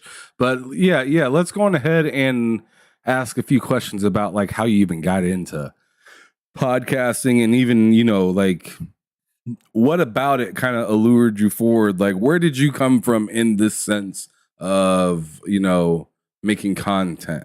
When did you do your first show? My first show, oh man, it started in 2021. That was my first show. It was, I want to say that was way before COVID, pre-COVID. Kicked off on a Tuesday. I remember vividly, a Tuesday. So what got me started doing that, it was a thought process. You know, when you have those minor thoughts in your brain and you just chatting it up with the boys, on the game, and we were just talking about gaming stuff. A lot of gaming stuff, just what's going on in the industry and all this other good things. And I was like, you know what? The idea came from one of my friends. He told me, he was like, we need to do a podcast together. I was like, a podcast? I don't know how that works. How will we do that? And so he taught me, all about podcasting, the ins and outs, what works, what doesn't work, how to, get so much traction going with your audio, with your fan base and the people that are listening, that want to listen. And you got to make it interesting. You got to have topics that people are interested in, that want to hear your take and how you feel on it. And I was like, okay, yeah, that's cool. But I also was like, I don't want to be, what's the word I'm looking for? I don't want to be too PC with it. I want it to be me. I want it to be authentic. Like how we're talking now, this is me. I'm authentic. He's a live, raw, and uncut. Live, raw, and uncut. But also keep it with the respect thing as well. I respect you enough because, you're doing your thing out here too. You would want the same for me. So that's why I wanted to keep it. We don't sugarcoat. We don't be unbiased or none of that type of stuff. We keep it honest and how we feel. So coming up with that, and it was me and about 3 other guys at the time. So it was 4 of us. It went down to 2. The name wise came with me just brainstorming stuff. I was trying to say, like, what name should I throw it into? What name could I come up with it? People were like, I would say this. Or since you like basketball and you like sports, why don't you, and you like video games, why don't you put the first take? Or like, no. We're not doing that. Right. I want it to be mine. So yeah, you don't want to have to change the name of your show later. Yeah. So I was like, you know what? I'm a Star Wars fan. I love Obi-Wan Kenobi. He's one of my favorite Jedis of all time. One of the favorite quotes he said in Star Wars Episode 3, I have the high ground now, Anakin. I took that part and said, okay, the High Ground Podcast. We'll do that.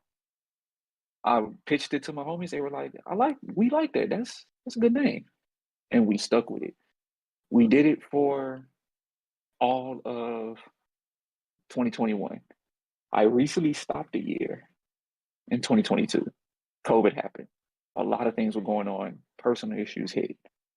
I couldn't get back to doing the podcast like I wanted to. So much was going on personal-wise for me. But at the end of that year, I made a mission. We came back at the end of that year and said, you know what? Next year, we're doing it. 2023 and beyond.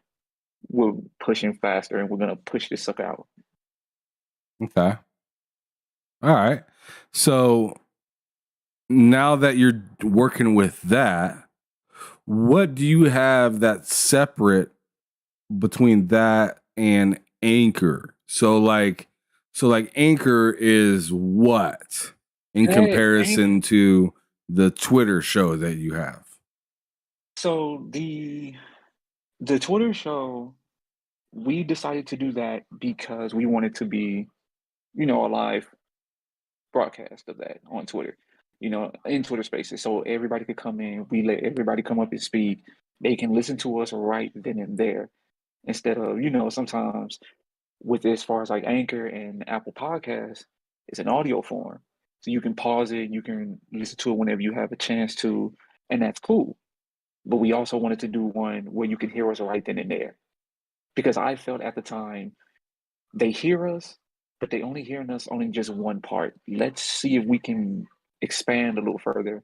And at the time, Twitter Spaces came out and it was popping. Everybody doing spaces, everybody doing shows, or everybody doing their form of an audio cast live and recorded. So I tried to say, okay, let's jump on that with ours and get people in there and get them to comment, come up, say your piece, interact with us live right there. Apple Podcasts, Anchor, I have to record, edit a few things that I didn't need, add this, and this. It was time consuming a little bit, which is fine. There's nothing wrong with time consuming. It was at a point where there's sometimes when I'm doing something and I have to like, okay, hold on, let me get this out real quick. Let me push this, let me retweet this, let me, get the audio out as much as I can. With Spaces, it's right there. Record it. You can go back and listen to it. I'll pin it on top of the tweet. I'll retweet it, do what I can. And then I have the archive of everything. So it's like, keep the audio going, keep the content flowing. Until then, we just decided, okay, me and Brother Sunflower, we talked about it. We said, well, let's keep both. All right, cool. Mondays is the live recording on Twitter Spaces. Tuesdays, the audio form of what we missed that we didn't get into. So if we miss something on Spaces, you best believe it will be on there on Tuesday. If not Tuesday, I will record it and it will be out way before the following week. Unless something drastic happens. Gotcha. So I see what you're doing with that. Now. Because I guess what I went through, I went into it thinking that the Anchor thing was like a totally different show. Okay. I see what you mean. You know what I'm saying? And like that's what I was thinking. I was thinking that you were doing the high ground, and then I thought the Anchor thing was like another show. Well, it is in a way. I just do it off that. See, Anchor is it's an iPhone app. See, mind you, I'm doing all these podcasts off of an iPhone. Which is wild. It's impressive. Exactly. See, I didn't know how to do all that. I didn't have the equipment. I don't have the $1 million headset or the, $15,000 microphone or all this other stuff. I don't. Mm-hmm. I work with what I have. I had to figure out ways to do it without breaking the bank. Do it this way first, and then when it starts to get into where it needs to, and I get the money that needs to happen, yeah, I'll buy a PC and all this other stuff and get it set up to where, okay, not only transition into YouTube, throw it on there so you can see us live. You ain't got to see us on Spaces no more. Or we'll keep Apple Podcasts and Anchor and distribute it on there once we're done live on YouTube. So it was all a step process. But Anchor is just an app that I use to record it, post it, and it's already out there through many of podcast apps, whether it's Apple, Spotify, Google, everywhere. So it was a good thing for me to do. As a person that I only pretty much broadcast my stuff on YouTube, right? Mm-hmm. So as a person that does use Anchor, how do you like it? I'm just curious. So far, when I first got into it, see, when it first came out, I was one of the few that was using it. So it was decent. It had its issues every now and then, like the app would crash right in the middle of recording. So I had to bring people back or bring my co-host back and we'd do it again. It had its little bugs. Now it's gotten a little better. The sound quality is way better than what it was. In the beginning, you couldn't really hear the person that's talking, or you couldn't really hear anyone else on the other end. But now, sound quality is better. They added video, which I didn't know about that they did. I'm gonna have to look into that and see what that's about. You can add your own music into it now, which is like any song that you want. You can put that in there. You can add ads to it. They expanded a lot better than what it was when it first came out, which is good. It's a plus. And it's really good for people that's really trying to get into it for the first time. I've met many people that's in the gaming space has a podcast on Anchor that I did not know about. So it's interesting that they're getting the hang of the tools and they're using it, and it's so easy for them. And then it's free, so it's like, bro, I feel that. you can't beat that. I feel you. All right. Well, speaking of other people in the community, as you just said, I have a very special section that I decided to bring this year into the show, and it's called shout outs. So what I want you to do with this section is just literally just shout out all the people that helped you get to where you are currently, you know, the people that helped you become, you know, what you are, whether it's gaming or whatever. So go on ahead and, you know, Man, let the praise rain. let the praise flow. Let the praise rain. Okay, I'm gonna do gaming second, just because it's so many of y'all. It's so many of y'all, for real, for real. As far as personal wise, gotta thank my folks, my parents. They've been the backbone for me for a lot, what I wanted to do. Whether it's podcasting, gaming, sports, anything that I set my mind on, they was like, go for it. Don't let no one hold you back. Just keep pushing, keep striving, even when it was tough times. So my family, a lot of my friends, my personal friends that I've met through, you know, sports and stuff, they always kept me pushing. They kept me motivated on that end. Gaming wise now. First off, shout out to you, Ham Solo, for sure. You're one of them. Gotta shout you out. Appreciate that. Just Wow. just what you're doing alone is what it was what me and my co-host, who he's also in that list as well, just fuels my passion to keep going, to keep pushing. Especially at a time where, like I said a year ago, I had no creativity in my mind at that point. I was just like, I was tired. So much personal stuff was going through me, stress, everything, and it took a lot. But watching you, you know, my boy Mooch, he's another one. Ashton Luca, Slow Mo, like all of you guys really gave me that energy to say, no, Drey, don't quit, keep pushing. Like, yes, you're going through tough times, but get yourself out of it.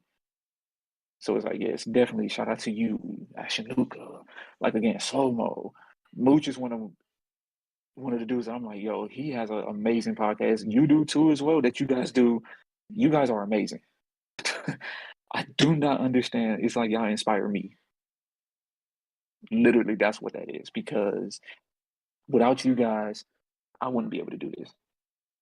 Whether it's for fun or just trying to make something more out of it. You guys brought the fun, your realism, your authenticity. I'm sorry. Y'all just brought that and made it 10 times better. So for me, it's like you guys are just right there with me. Top tier, y'all are goats, in my opinion. So definitely shout you guys out. Thanks, man. That's amazing. That was a ride. Thanks. That was pretty dope. I really appreciate that. It's the truth, bro. It's the truth, because it's like the first I remember how I found your show. I want to say it was through, I can't remember who it was. I forgot his name, but I seen it and I watched it. And I was like, yo, these cats are they're funny as hell, and they keep it real. They was solo out here wilding. Luck, shout him out. Tell Luck, man, stop wearing these ties when you're doing these podcasts. But you ain't got to be all suit cat. You ain't got to be businessman. Oh man, but it matches his bullshit that comes out of his mouth. Every time. I love Luke. Luke needs to stop bringing up LeBron James. Okay, we done with that. We done with that. We done with that. Okay, see you to Steph Curry. Damn about here. No, I'm just like, but it's you guys and the girl that's on there too. You know, shout out to her as well. Y'all, I just, man, it's the admiration that I have for y'all.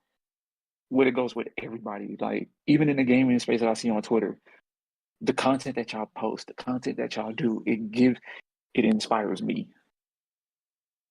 Shout out to one of the homies that was on Twitter, Jew. And Brooklyn, who he was in the chat, he was telling, man, you're a legend now. I'm like, no, I'm not a legend. I'm still humble because I look up to y'all. Y'all give me that energy to just go. Every time when I feel like I don't want to do a podcast, no, Drey, get up, get your co-host, let's go get it. Push, like, put it on the same stratosphere as the bullshit podcast or the, what's up PlayStation podcast with Jay Barry and them cats. Those guys as well. Like, each and every podcast brings something to the table that helps me be better every day. Mm-hmm. That's some powerful stuff right there. And I tell you, man, I mean, it's fun doing these podcasts, but I tell you, even after doing over like 100 episodes of Behind Them Sticks and I've done a bunch of bullshitting episodes, I've tried various things that didn't really stick for me personally. It's weird how it seems like getting you get used to being in front of the camera, or get used to letting your audio flow through whatever program that you're using. You get used to that, to where it's easier to do each time, but that like sweaty palm nervousness and like tired, that random tired feeling you get right before it's all about to go down, where it's like, man, I just want to roll over and just throw my cover over my head and just say F it all. But once you like there are those moments where you're just like, man, I just don't like oh God, I know I need to do this though, because I know if I don't, I'm gonna really regret it. And it's not that I like obviously I want to give everybody a show to watch, sure. But I know I'll be really despised at myself that I didn't follow through on something I told people I'm gonna do. I'm a big person when it comes to, like, if I tell you something, I'm gonna do my damnedest to make sure that it happens. I don't want to leave you hanging. I don't want to tell you a bunch of BS, because I grew up listening to a bunch of people tell me, hey, I'll be there for you. Hey, I'll hook you up. Or I am that child that had, no dad around. I am that guy. I'm that guy, right? So I don't like saying something that I can't follow up.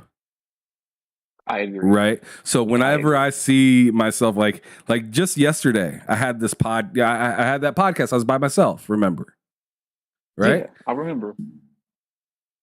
I did not want to come back for the second week to do that. I was on edge the night before. I was just like, I don't want to do this, but like, I really need to try to adjust myself, get better with it, and get comfortable without having somebody like without having a crew or a panel to hold me up. I need to show that I can, and this isn't just for my channel. This is just personal, right?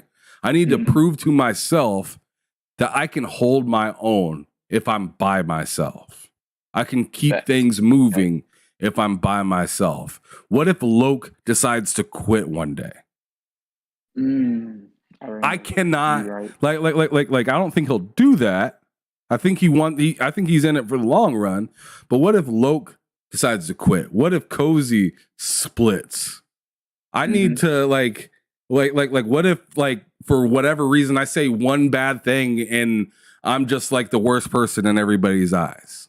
How am I gonna maintain my quality and be able to follow up and like answer questions in the chat, talk to people, and talk about things that are realistic, and give my opinion all at the same damn time? So can't miss.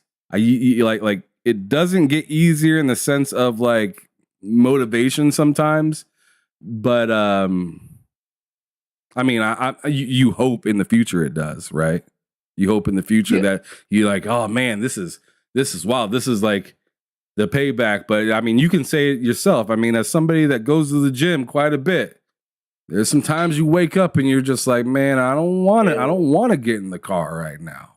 Yes, man. Yes. There are times when I'm like, dude, I don't feel like doing this right now. Like, why are we doing this today? Can we like reschedule? But I want to say it's not that need to be great. It's that want to just be persistent.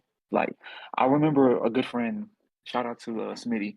He always tell me this. Always tell me this. He was like, consistency is key. You have to stay consistent, even when you're tired. Stay consistent. Don't give up. You start something so much and then you quit. What's the point in starting something? Or I can understand taking a day off and just chill and just get your thoughts right. Yes, but don't slack off too long. The moment you slack off too long or you chill too long, someone in past you. It's not a competition thing. It's just keeping your mind focused and keeping your mind at ease. If you know it's fun for you and you're going to enjoy it, you're going to find ways to make it work for you. So it's like, for me, I've always wanted to be consistent. I wanted to stay one step ahead and not two steps back. If you get what I'm saying. So it's like, Yeah. that's always been my push. Doesn't always work like that, but that's what you envision. Yeah. And then at the same time, I want the best for not only for me, for my co-host and the people that listen. I said it the first podcast we did within the new year. I said I want this to be just as great, if not better, than the rest that's out here too, or at least be in the conversation of, no, these guys grind. They may be small, but they really grind it out here. Like, they really give a damn about what they put out, and they care about the community, and they care about the connections that they make through this. They want to make something. They want to make something happen. So it's like it's one of those, and that's what motivates me. Absolutely, yeah, yes, man. I mean, you got to stay motivated, but at the same time, like one thing that I need to maybe even do, but I feel like I'm starting to get the hang of it. Is not overdoing it or like doing too much. I had to learn that too. In the beginning, bro. Not even doing. Yo, PS Rewind, what's up? Not even doing 3 shows. In the beginning, I learned that lesson because I was so eager, and I was like, oh man, what do I want to talk about? Such and such, such and such. Let's get to this. Let's get to that. I had to learn that. Hold on, slow down, Joe. Take your time. You're new. Everybody else is way ahead of you. 2, 3, 4, 5 years in the game. You're new, man. You still way behind the ears. Learn the pace. Do it at your time. Take your time. Don't stress yourself. Like, I had to learn that early. Yeah, absolutely. Because I mean, I ain't gonna lie, I do a lot of shows and stuff like that. Tomorrow, in fact, I have Bullsitting with Loke. I got a show with the Gamers Initiative, and then on Sunday I got a Game Drain show with Matt Likes Games, Hard Days Mike, and Twan, and then Mondays I stream Arc, and then Tuesdays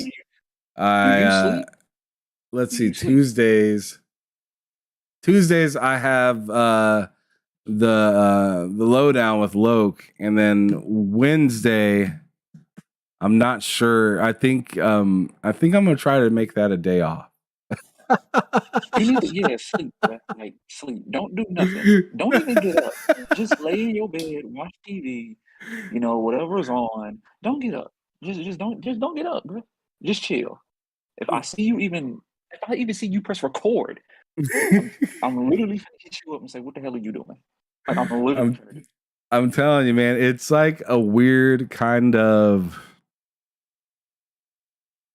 It's like a weird kind of Like, I just feel like I enjoy it so much. I enjoy doing it so much. Although some of the like not every day I enjoy it as much as I enjoyed it yesterday, or I'll enjoy it tomorrow or something like that, you know, right? So like yesterday was one of the days where I was just like, or the day before yesterday was one of the days where I was just like, dude, I don't want to do this, but I think part of it was nerves. But yeah, I mean, now that I just got done telling you my schedule, it's wild. I already know you're it's crazy. Like, bro, my schedule prior to this was Monday do the spaces edition of the pod. Tuesday was going to do a recording, but Tuesday my recording messed up, so I have to redo that Monday the following week. So I got to do that over, which is fine. It's okay. It's hiccups. It happens. That's why I do shit live, man. I've had too many times where something went wrong in the recording and I didn't realize until after I went to hit play the next day or something like that. See, you on the other hand, you up there. You're above me, bro. You feel what I'm saying? We're on the same level, brother. Yeah. We're on the same level, brother. I ain't nothing special. I'm just out here hanging with. I'm just outside hanging with y'all, having a good time, relaying some news, whatever. Hey, that's how I feel too. But see, look, this is what I told. Like I told Brother Sunflower when we did after the show, and he called me. I said, "Fam." Even when I said it, I said, "Bro, do you know this is going to be my first ever interview on here? Never happened. Period. Never. I have been, like you said when we started, I was in the shadows chilling. I just be chilling, doing my content, posting my game clips, having fun. Hashtag Mr. Got Your Ass. You know how that go. I have never ever been asked, "Yo, you want to come on, man? Just bring out your history, man. Shoot the shit, Will." I would do it. Why not? I took a day off work to do it because I knew for a fact this is what I wanted to do for my homie. Not even That's that, wild. just to let people understand who I am outside of what they see on Twitter. Because Twitter, that's Twitter. You seeing me and knowing who I am and what I'm about. So it's like I didn't mind my schedule the way it was. It was cool. Man, love it. We better get moving because we could just talk about this subject. Yeah. And I tell you what, this is what I like about gaming and stuff like that is like my ability to go out, meet some dope people, bring them on the show, and some people like Drey, for instance, and like Mooch earlier when I'm not sure if he's here or not now, but Mooch, like when me and him did this show Behind Them Sticks, we were here for like 3 and like almost like a half hours because we just couldn't stop talking about games. We just couldn't stop talking about experiences. And Mooch can talk. Yeah, I say this with all respect because I know I've watched Mooch do his show. Shout out to him. His motor, I don't know how he does it. That man can go consistently. It's hard to try to even replicate what he can do because no one can do it like how Mooch does. He is that good. Like, he is good. It's no disrespect to nobody else that does a podcast, but the way he does it is just consistent. He's on the point. He can keep the whole panel at a minimum of calm. It's like, hold on, let's stay on topic. Let's do this. It's just crazy. So He's fantastic at what he does. Definitely a dope dude though in the community. And I had a blast talking to him on this show Behind Them Sticks in the past. So you can check out those past episodes if you want, y'all. But as for some of these questions, like I said, we're probably not going to be able to hit them all because we're already hitting that 2-hour mark, and I don't want to keep you on here as long as me and Mooch were on here because that was something that I just feel bad for my audience. I feel like they should not have to be somewhere for almost 4 hours. They went through it, yo. But they care for you, bro. That's your people, man. Your audience loves you, man. That's just how it works.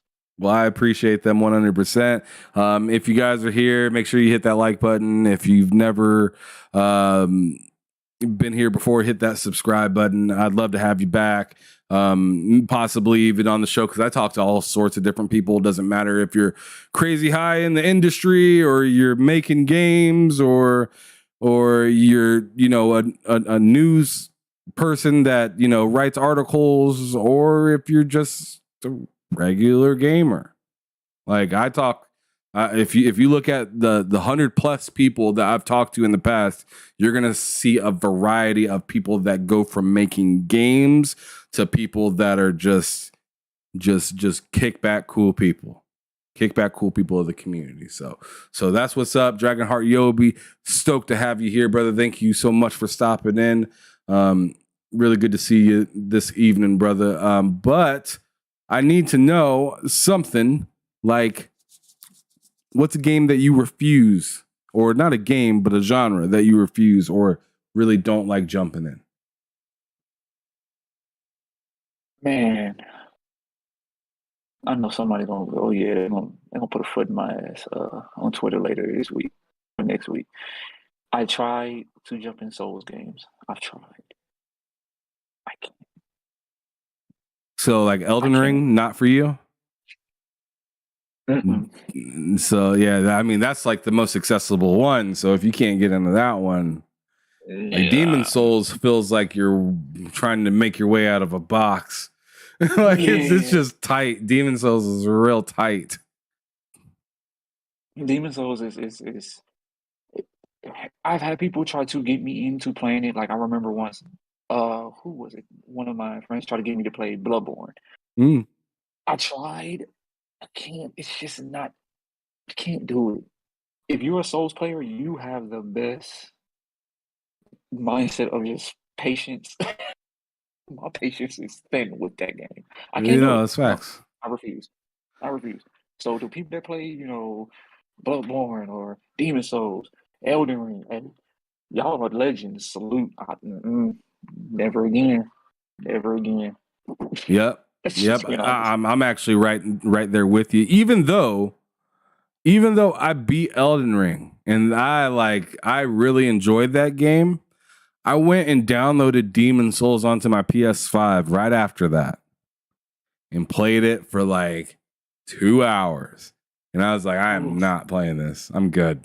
Like I just and I did the same thing with Bloodborne. Bloodborne, I beat like 3 bosses. One in like a cemetery like area, another one in like at like an early part of the game, and then there was a boss that's like standing at this gate that you have to beat before you before you get the ability to get past the gate. I beat those 3 bosses and I was just like, this game's pretty cool. I like the ability to be able to shoot too, which is pretty dope, but I just don't like something about, I hate it when I have to find my way back to the boss. I hate it in those in just really any kind of game. And it's not just Souls-like games that do this. Like whatchamacallit, Callisto Protocol did the same thing, where it's like the save point drags you so far back that it's just like so you know it's like further into just to get to another save point, and when you get to that save point, you still get dragged right back to where you damn near were, and it's like, I don't want to deal with that. Exactly. So it's just like some of the save points, it's just like it seems a little just like tedious, because I'm gonna do the same thing each time that I die, revive, and go back to that boss fight. I'm gonna open this locker, grab this health pack again. I'm gonna go over here, kill these 2 dogs again. I'm gonna run up here and do, and each time I die versus the boss, I have to spend 5-10 minutes to get back to it. And it's just like, dude, I don't have time for this. I just want to beat the boss. I don't want to beat these half-ass things on the way to the boss. That is why left that shit alone. Left that shit alone. Just you explaining this shit. No. You couldn't pay me money to play that game. No, never. All right, well, dang. Here I thought you were gonna say something like Dance Dance Revolution type games or something. Because my brother played Dance Dance Revolution. He was a master at Dance Dance Revolution. That's freaking This was insane. around the time when when Couldn't you be played me, in the bud. arcades. Yeah, he played in the arcades when DDR was in the arcades at the time, and he was the master at that joint. If I couldn't Well, find him at the good for house, him. I know where he was at. I mean, good for him because it takes a special kind of person to be able to do all that. You're holding them bars and tapping your feet and everything, and it's just insane. I'm just like, Dude I ain't got time for that. Flips, trying to get a combo, you doing unnecessary flips. No, No, I'm good. I'm good on that stuff. Like, nah. I tried it once with my daughter when we went to an old arcade. Or not an old arcade. We went to the Midwest Classic, which is like a game convention where you can buy old ass games for like all sorts of different consoles. And they had one of those, and we got to play it for free, luckily, because I didn't want to pay for that shit. Especially with my daughter, she was like 4 years old, so she can't even read. She's just like she's just stepping on lights. She's like, "Oh, that's lit! I'm gonna step on it." I think that was what it was made for, basically. Just them, and it just graduated up to people that actually can do that. Okay. Okay, so here we got the next question. I want to know what the 3 best games you played last year were. So it doesn't have to be a game that was made last year because not everybody has the chance to play every single game every year, right? So I want to give you the opportunity to tell me, what 3 games really stuck out for you in 2022. Or 2022. I forget it's 2023 all the time. I know it's almost February. Don't remind me. 3 games that I remember stood out to me. Oh man, this is gonna be cliche as hell. I'm pretty sure not everybody probably gonna say it's gonna be cliche for me. God of War Ragnarok was one. Did you beat it yet? No. I'm actually still trying to finish that. I'm actually going to finish that for relatively soon. I'm not doing no platinums. I don't do platinums. Don't ask me.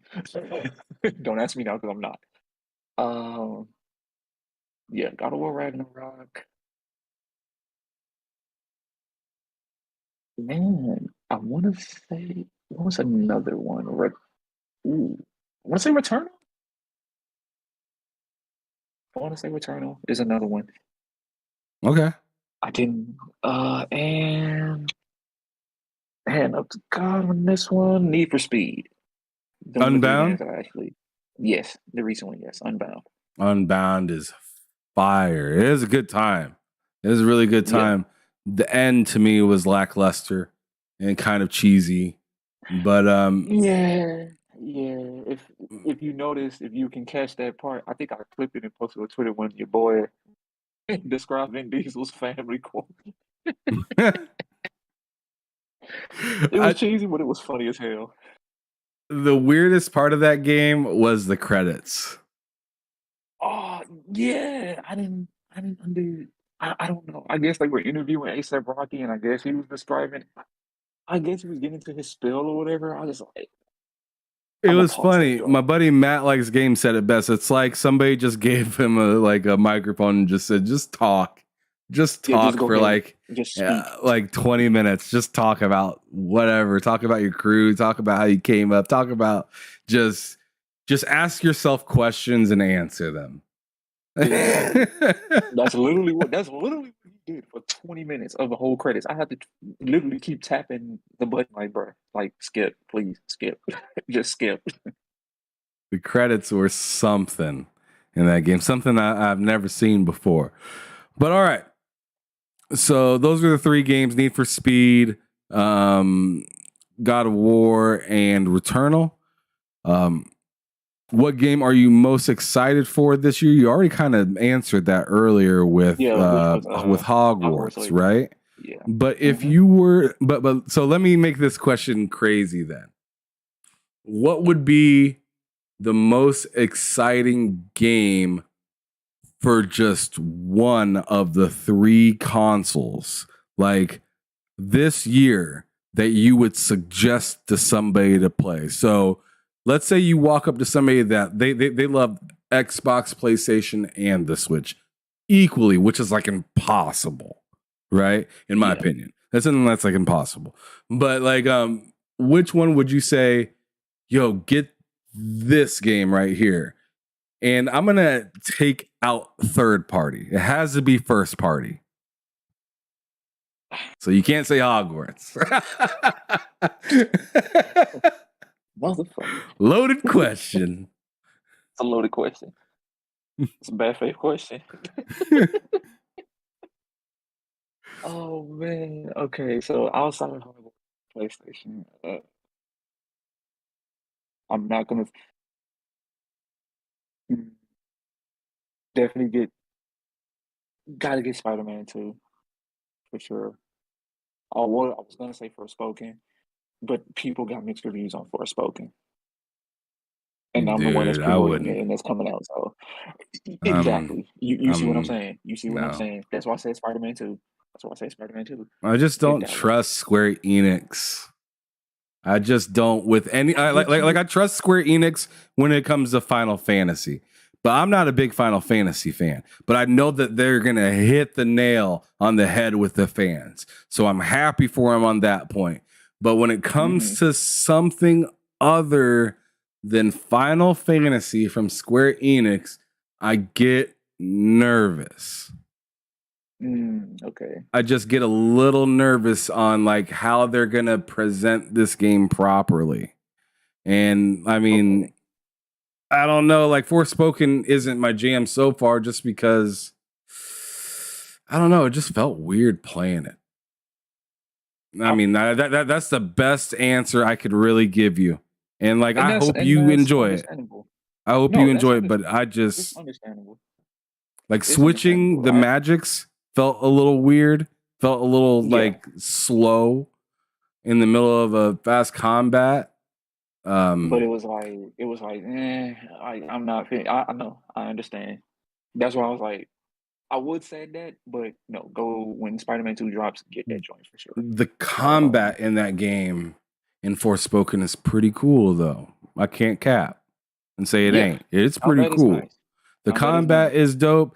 The traversal isn't bad. I like how fast you can get your character running and whatnot. I don't like that you don't climb. You only jump onto stuff. Yeah, that part I didn't like either. I didn't like that because you do a double jump and it's like you either land on your feet or you don't land. Well, you don't. Exactly. It's one of those hit or miss type things when it comes to jumping.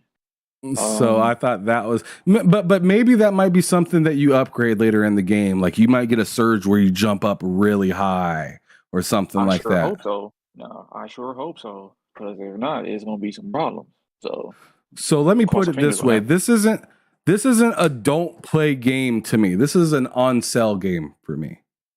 This is a game that I would like to put more time into, but I want to put more time into it the same way I want to put like, I don't know, like Guardians of the Galaxy. That's how I look at Forspoken. I look at it like Guardians of the Galaxy, where it can be fantastic. It can be like Guardian Galaxy was a sleeper. It ended up being fantastic, but it wasn't day one fantastic for me. Yeah, where I just need to buy it on sale. Yeah, it's one of those get on sale type things. And again, it's understandable. That's why I'm like, hey, I get it. I totally get it. That's why I said Spider-Man 2 for PlayStation. Jump to that one instead. Xbox, of course, Redfall. Got to check that out. Switch. For some reason, Marvel Ultimate Alliance, the third one, that one, I think, it would be nice. I mean, Yobi said that in the chat. He said it. Yobi, come on, man. You knew that I was going to say that, and you posted it in the chat. Thank you, Yobi, but you had to post it, because I got a sister that's playing that. She's playing that. She's wanting to get that for like the longest. So it's Yobi, stop cheating. You read my mind right now, dog. Use my All mind.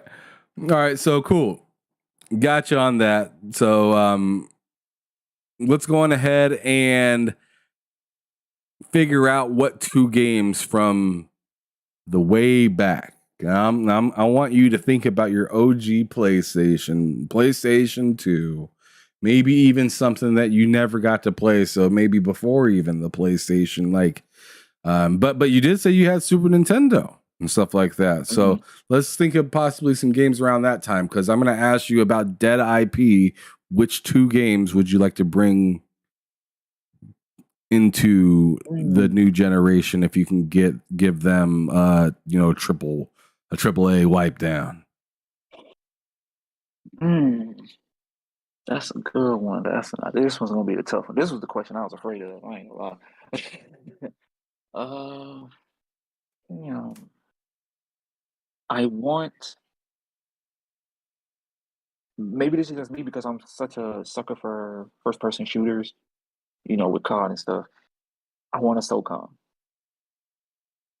I so want SOCOM to come back. I need that to come back at this point. I don't know what news is that about, but I need that immediately. As far as everything else, shit, Killzone. Like, that would be another I would love to see come back too. But So you want to bring some shooters back? He's trying to shoot some people. yeah, I want to shoot up some stuff. Don't nobody That's what I clip want. that. I want to shoot up some stuff.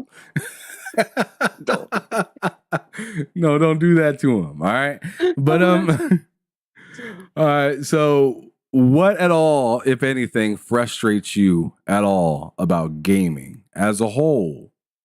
So if you were to say, oh man, this really irritates me when it comes to gaming. So whether it's like community development, the decisions that go into like acquiring studios, like literally anything that you can think of that's gaming, what drives you up the wall when it comes to that? I want to say out of those three that you mentioned, I would pick community-wise. It's no disrespect. Now, again, it's no disrespect to the people that we know that are really great and awesome in the community. But I've learned through this year and the years prior, it's not necessarily a community. It's more drama-filled than it is a community. If we can't keep it gaming, why we got to bring unnecessary stuff to the matter? It's one day everyone is cool, having fun, enjoying games. Then within the following 24 hours or within an hour, something goes wrong, or somebody doing something out of the blue that deserves attention. Everybody want to do think pieces on whoever, and it's like, come on, man! Like, what are we really doing? Are we here to have fun about video games and enjoy the people that play them and have discourse, or we're gonna sit here constantly go at each other's throats about plastic or this issue or that issue? When it comes to other people, that's what drives me up the wall with when they say gaming community. It's not. If it was, you wouldn't be going into this nonsense. You'd rather be playing video games right now. I've heard this saying so much on Twitter. Why y'all talking about so much stuff? Y'all could be gaming. Okay, then don't bring it up. Don't give them no attention. Like, what? Then you want to bring people's loved ones, all this other stuff. You want to put people's old school photos up. You want to go dig through their personal history just to prove a point about, oh, well, my PlayStation is better than your Xbox. What? It's frustrating to the point where there are sometimes I'll be like, I'm gonna just mute people that keeps bringing that shit up with issues what they got with certain people, and I'm gonna just mind my business. This is why I stay in my lane on a lot of stuff. So yeah, like, Dragonheart Yobi in the chat says, bro, they get too personal, yes, talking about each other's families, and it gets way overboard. Man, it's terrible. It really is. And It is. and you know, like, spaces, in my opinion, are great and are deserved for the community to use, you know, but when that is like that, you know, you know what I'm saying? It's You get just people like, that it make a just doesn't whole. matter. You get people that make a whole second account just posting Twitter Spaces drama, and it's like, are you serious right now? Like, what are we doing? Like, it. This is why when we was talking about, you know, the podcast and stuff like that, me and my guy, we're trying to make it to where it's not toxic. To where people that wants to come and talk games or talk whatever, you can. We treat everybody with respect. I thought we were in this type of thing to have fun and to meet new people and to enjoy what we all enjoy. I didn't know that, oh, well, if I enjoy a game, oh, well, no, man, you don't deserve to be a gamer, or you're you're trash, or you're a bot, or you're a pony, or whatever. No, I just love what I love. What's the problem? I have to be in a clique to make you feel happy? No, I respect everybody. That's the thing that I don't understand with this day and age in gaming, especially in the community. We just can't get along and just say, you know what, you like this, cool. We still gaming, we still cool. I like this, cool. I'm still gaming, I'm having fun. What's up? You want to game something? Let's play something, man. Like, I don't understand that. Or just the ability to argue without Without all the disrespect. extra nonsense. Exactly, without the disrespect. Because I Have love a to good, argue. I great have no conversation. problem arguing. And 9 times out of 10, the arguments are opinion versus opinion. It's usually not a whole lot of facts being thrown around, except maybe a fact to prove an opinion. You're Exactly. using a fact to prove an opinion in half the time. And so, like, it's just weird. And then you'll have like a crew, like a certain crew that all kind of, you know, can sometime group think a little bit too much, to the point where somebody will come in with fresh, dead on arrival facts, and it does not matter. It does not matter at all, because you're surrounded by people that don't care about it being correct. They want to prove they their just want to point. rip you down. And do whatever's necessary. Like, literally whatever's necessary to prove their point and their point alone. Then we'll have the nerve to block you after the fact and post it. Say, oh, yeah, he blocked me, I won. No. I got blocked today by somebody on Twitter earlier because because he posted something silly, right? He's posted something silly saying something about like console warring, and, you know, had to do with Phil Spencer or something like that. And he said he said it in a very toxic way, like Xbox fans are, you know, the most toxic fan base and stuff like this. And you know, like, I understand there are a lot of toxic fans of just gaming in general. Yes. So, like, if you want to say, yo, it's this corner, then you're forgetting about a ton of other people over here, or a ton of other people over there. No matter whether it's red, blue, or green, it doesn't matter. There's toxic fans everywhere. PC doesn't matter. Yes. They all have their own crazy ass name attached to them. Yes. Nintendrone, Pony, PC Master Race, Xbot. Everybody has their own name because everybody has their own fucked up groups of people, right?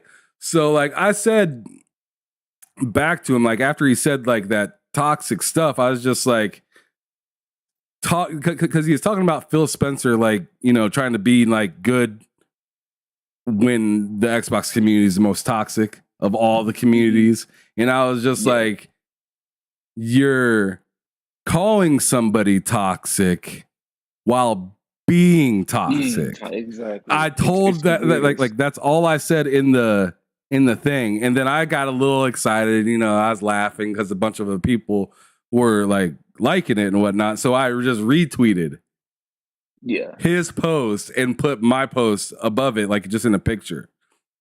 I guess I was being a little much, I guess. Sure. But he blocked me immediately. Oh, hey, bro, I'm just trying to advertise what you were saying. I'm just trying to advertise what you were saying. And he didn't like it. Because to me, it's just like, how the hell are you going to tell... Like, I was just trying to make sense of it. Like, how are you going to call somebody toxic or a whole community toxic while you're doing something toxic? Mm-hmm. And then say, this group's the worst. Don't look at me. Well, see, that's typical. That's that typical human behavior sometimes. Especially when you get them in defensive mode and then they start doing that type of stuff, or they start hitting you with unnecessary comments that has nothing to do with the topic at hand, or they change the subject real quick. Like, no, stick to what we were talking about. Like, don't try to change the goalpost. Let's get down to the nitty gritty. You was being toxic, and you trying to tell me not to while you doing it at the same time. Let's not do that. You're flipping the script right now, bro. Like, don't do that. This is not. I am not a psychologist, but I understand bullshit when I see it. And let's be real, we're all guilty of it sometimes. But don't act like you ain't guilty. Don't act like you ain't guilty when it's clear you. I mean, we have the evidence right here. And then you're going to be like, oh, man, I'm going to hurry up and erase you and get you out of here because you're just saying, you're spitting facts. I don't like it. You're spitting facts. I don't like the facts. Oh, well, you're spitting too much facts. Oh, let me go this way and I'm going to block you here. Right. Nobody else will see this fact. Like, bro, it's Twitter. We will replay it and we will capture it and we will screenshot it. You just got caught in 4K on a 120 hertz display of a phone. Thank you. Oh, man. That's great. All right. So we're pretty much at the end of the show. I really appreciate everybody that came through. But before we get out of here, I need Drey to do a couple different things. So first of all, I need you to let everybody know where they can find you, where they can listen to your show, where they can, possibly game with you if you're willing to give out that information. Up to you. Yeah. No pressure. Go ahead and go with that first. Okay. Where to find me right now? Like I said, I'm always around. On Twitter, at Drey Watson. Definitely find me there. YouTube, at Drey Watson. It's mostly on YouTube. I post a lot of my, gaming highlight clips, which is called, past streams that I do on Twitch. Twitch, Drey Watson 23. Follow me there. I'm just now at 40, I want to say 42 followers. I'm just little by little baby steps. So do it. Yeah. Follow me there. It's no big deal. I'm gonna try to get my streaming schedule back like I should. This week's been really busy. So I'm gonna get back to that. I have a TikTok. I don't do no TikTok dancing. Don't even start because I know how you're gonna say something stupid. Don't go there. Hey man, my hands are clean. I don't do that. TikTok is mainly just for game. I got a TikTok too. I would say I post gameplay on there. That's all I do. Same thing. Gameplay. I post a lot of my basketball highlights. I guess when I'm at the gym hooping with some of the homies and stuff. So if you want to see that, it's on there too. That's Drey Watson _30. So definitely go there. Follow me there. The podcast. We're on Twitter Spaces every Mondays at 11 a.m. So definitely check it out. I will post the next one this week because we're going to have the next episode because we're doing the Last of Us. So recap. So we're going to have a couple people on there. We're going to talk about what we saw with episode 2. That's going to be dope. The audio form is on Apple Podcasts, Spotify, wherever you can find it, on Anchor as well. Just look up the High Ground Podcast. You'll see my image. That's where I'm at. Follow me there too. But yeah. And last but not least, PlayStation at Obi-Wan Watson. Just find, I'm always there to game. So definitely. Clearly loves Star Wars. He clearly loves Star Wars. Yeah. You damn Skippy. What you think, bro? What you think, bro? So you totally didn't mind when you seen my name. Oh, no. Ham You're Solo. like, that's interesting. Han Solo. Han Solo, bro. Slick I move, mean, you that's did. not exactly where I got the name, but that's where like my cousin got the joke to make the name for. Oh yeah, true. But But it still anyways, works. See, hey, but hey, we here. We here. We yes, here with it. sir. Yes, sir. All right. And then the very last thing I'm going to have you do, which is everybody's most dreaded question at the end of every show. I swear, everybody they need a second after I ask them this question. They usually do. They usually need a moment. And what I'm going to have you do is describe gaming in just 3 words. Okay. Gaming in 3 words. This is just me, so I know everybody else is different. Innovative, inspiring, and fun. Those are Okay. my 3 words.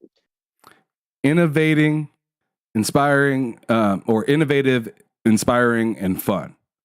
Mm-hmm. Fantastic. Thank you so much, Drey, for making time out of your day. You literally moved part of your schedule around to be here. So please, you guys, give it up to Drey Watson.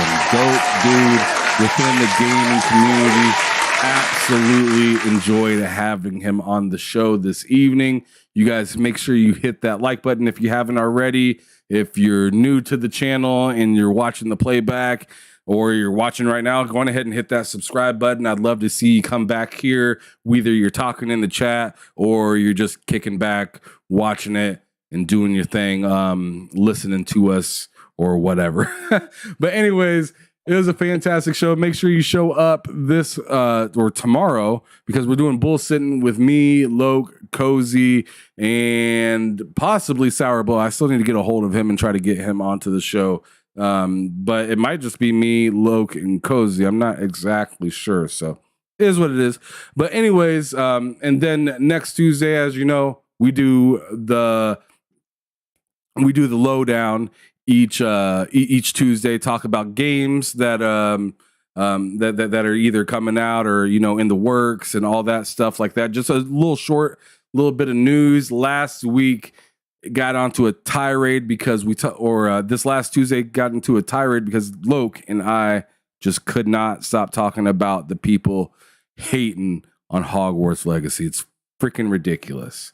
The people are out here acting a fool to people that have nothing to do with one person's opinion.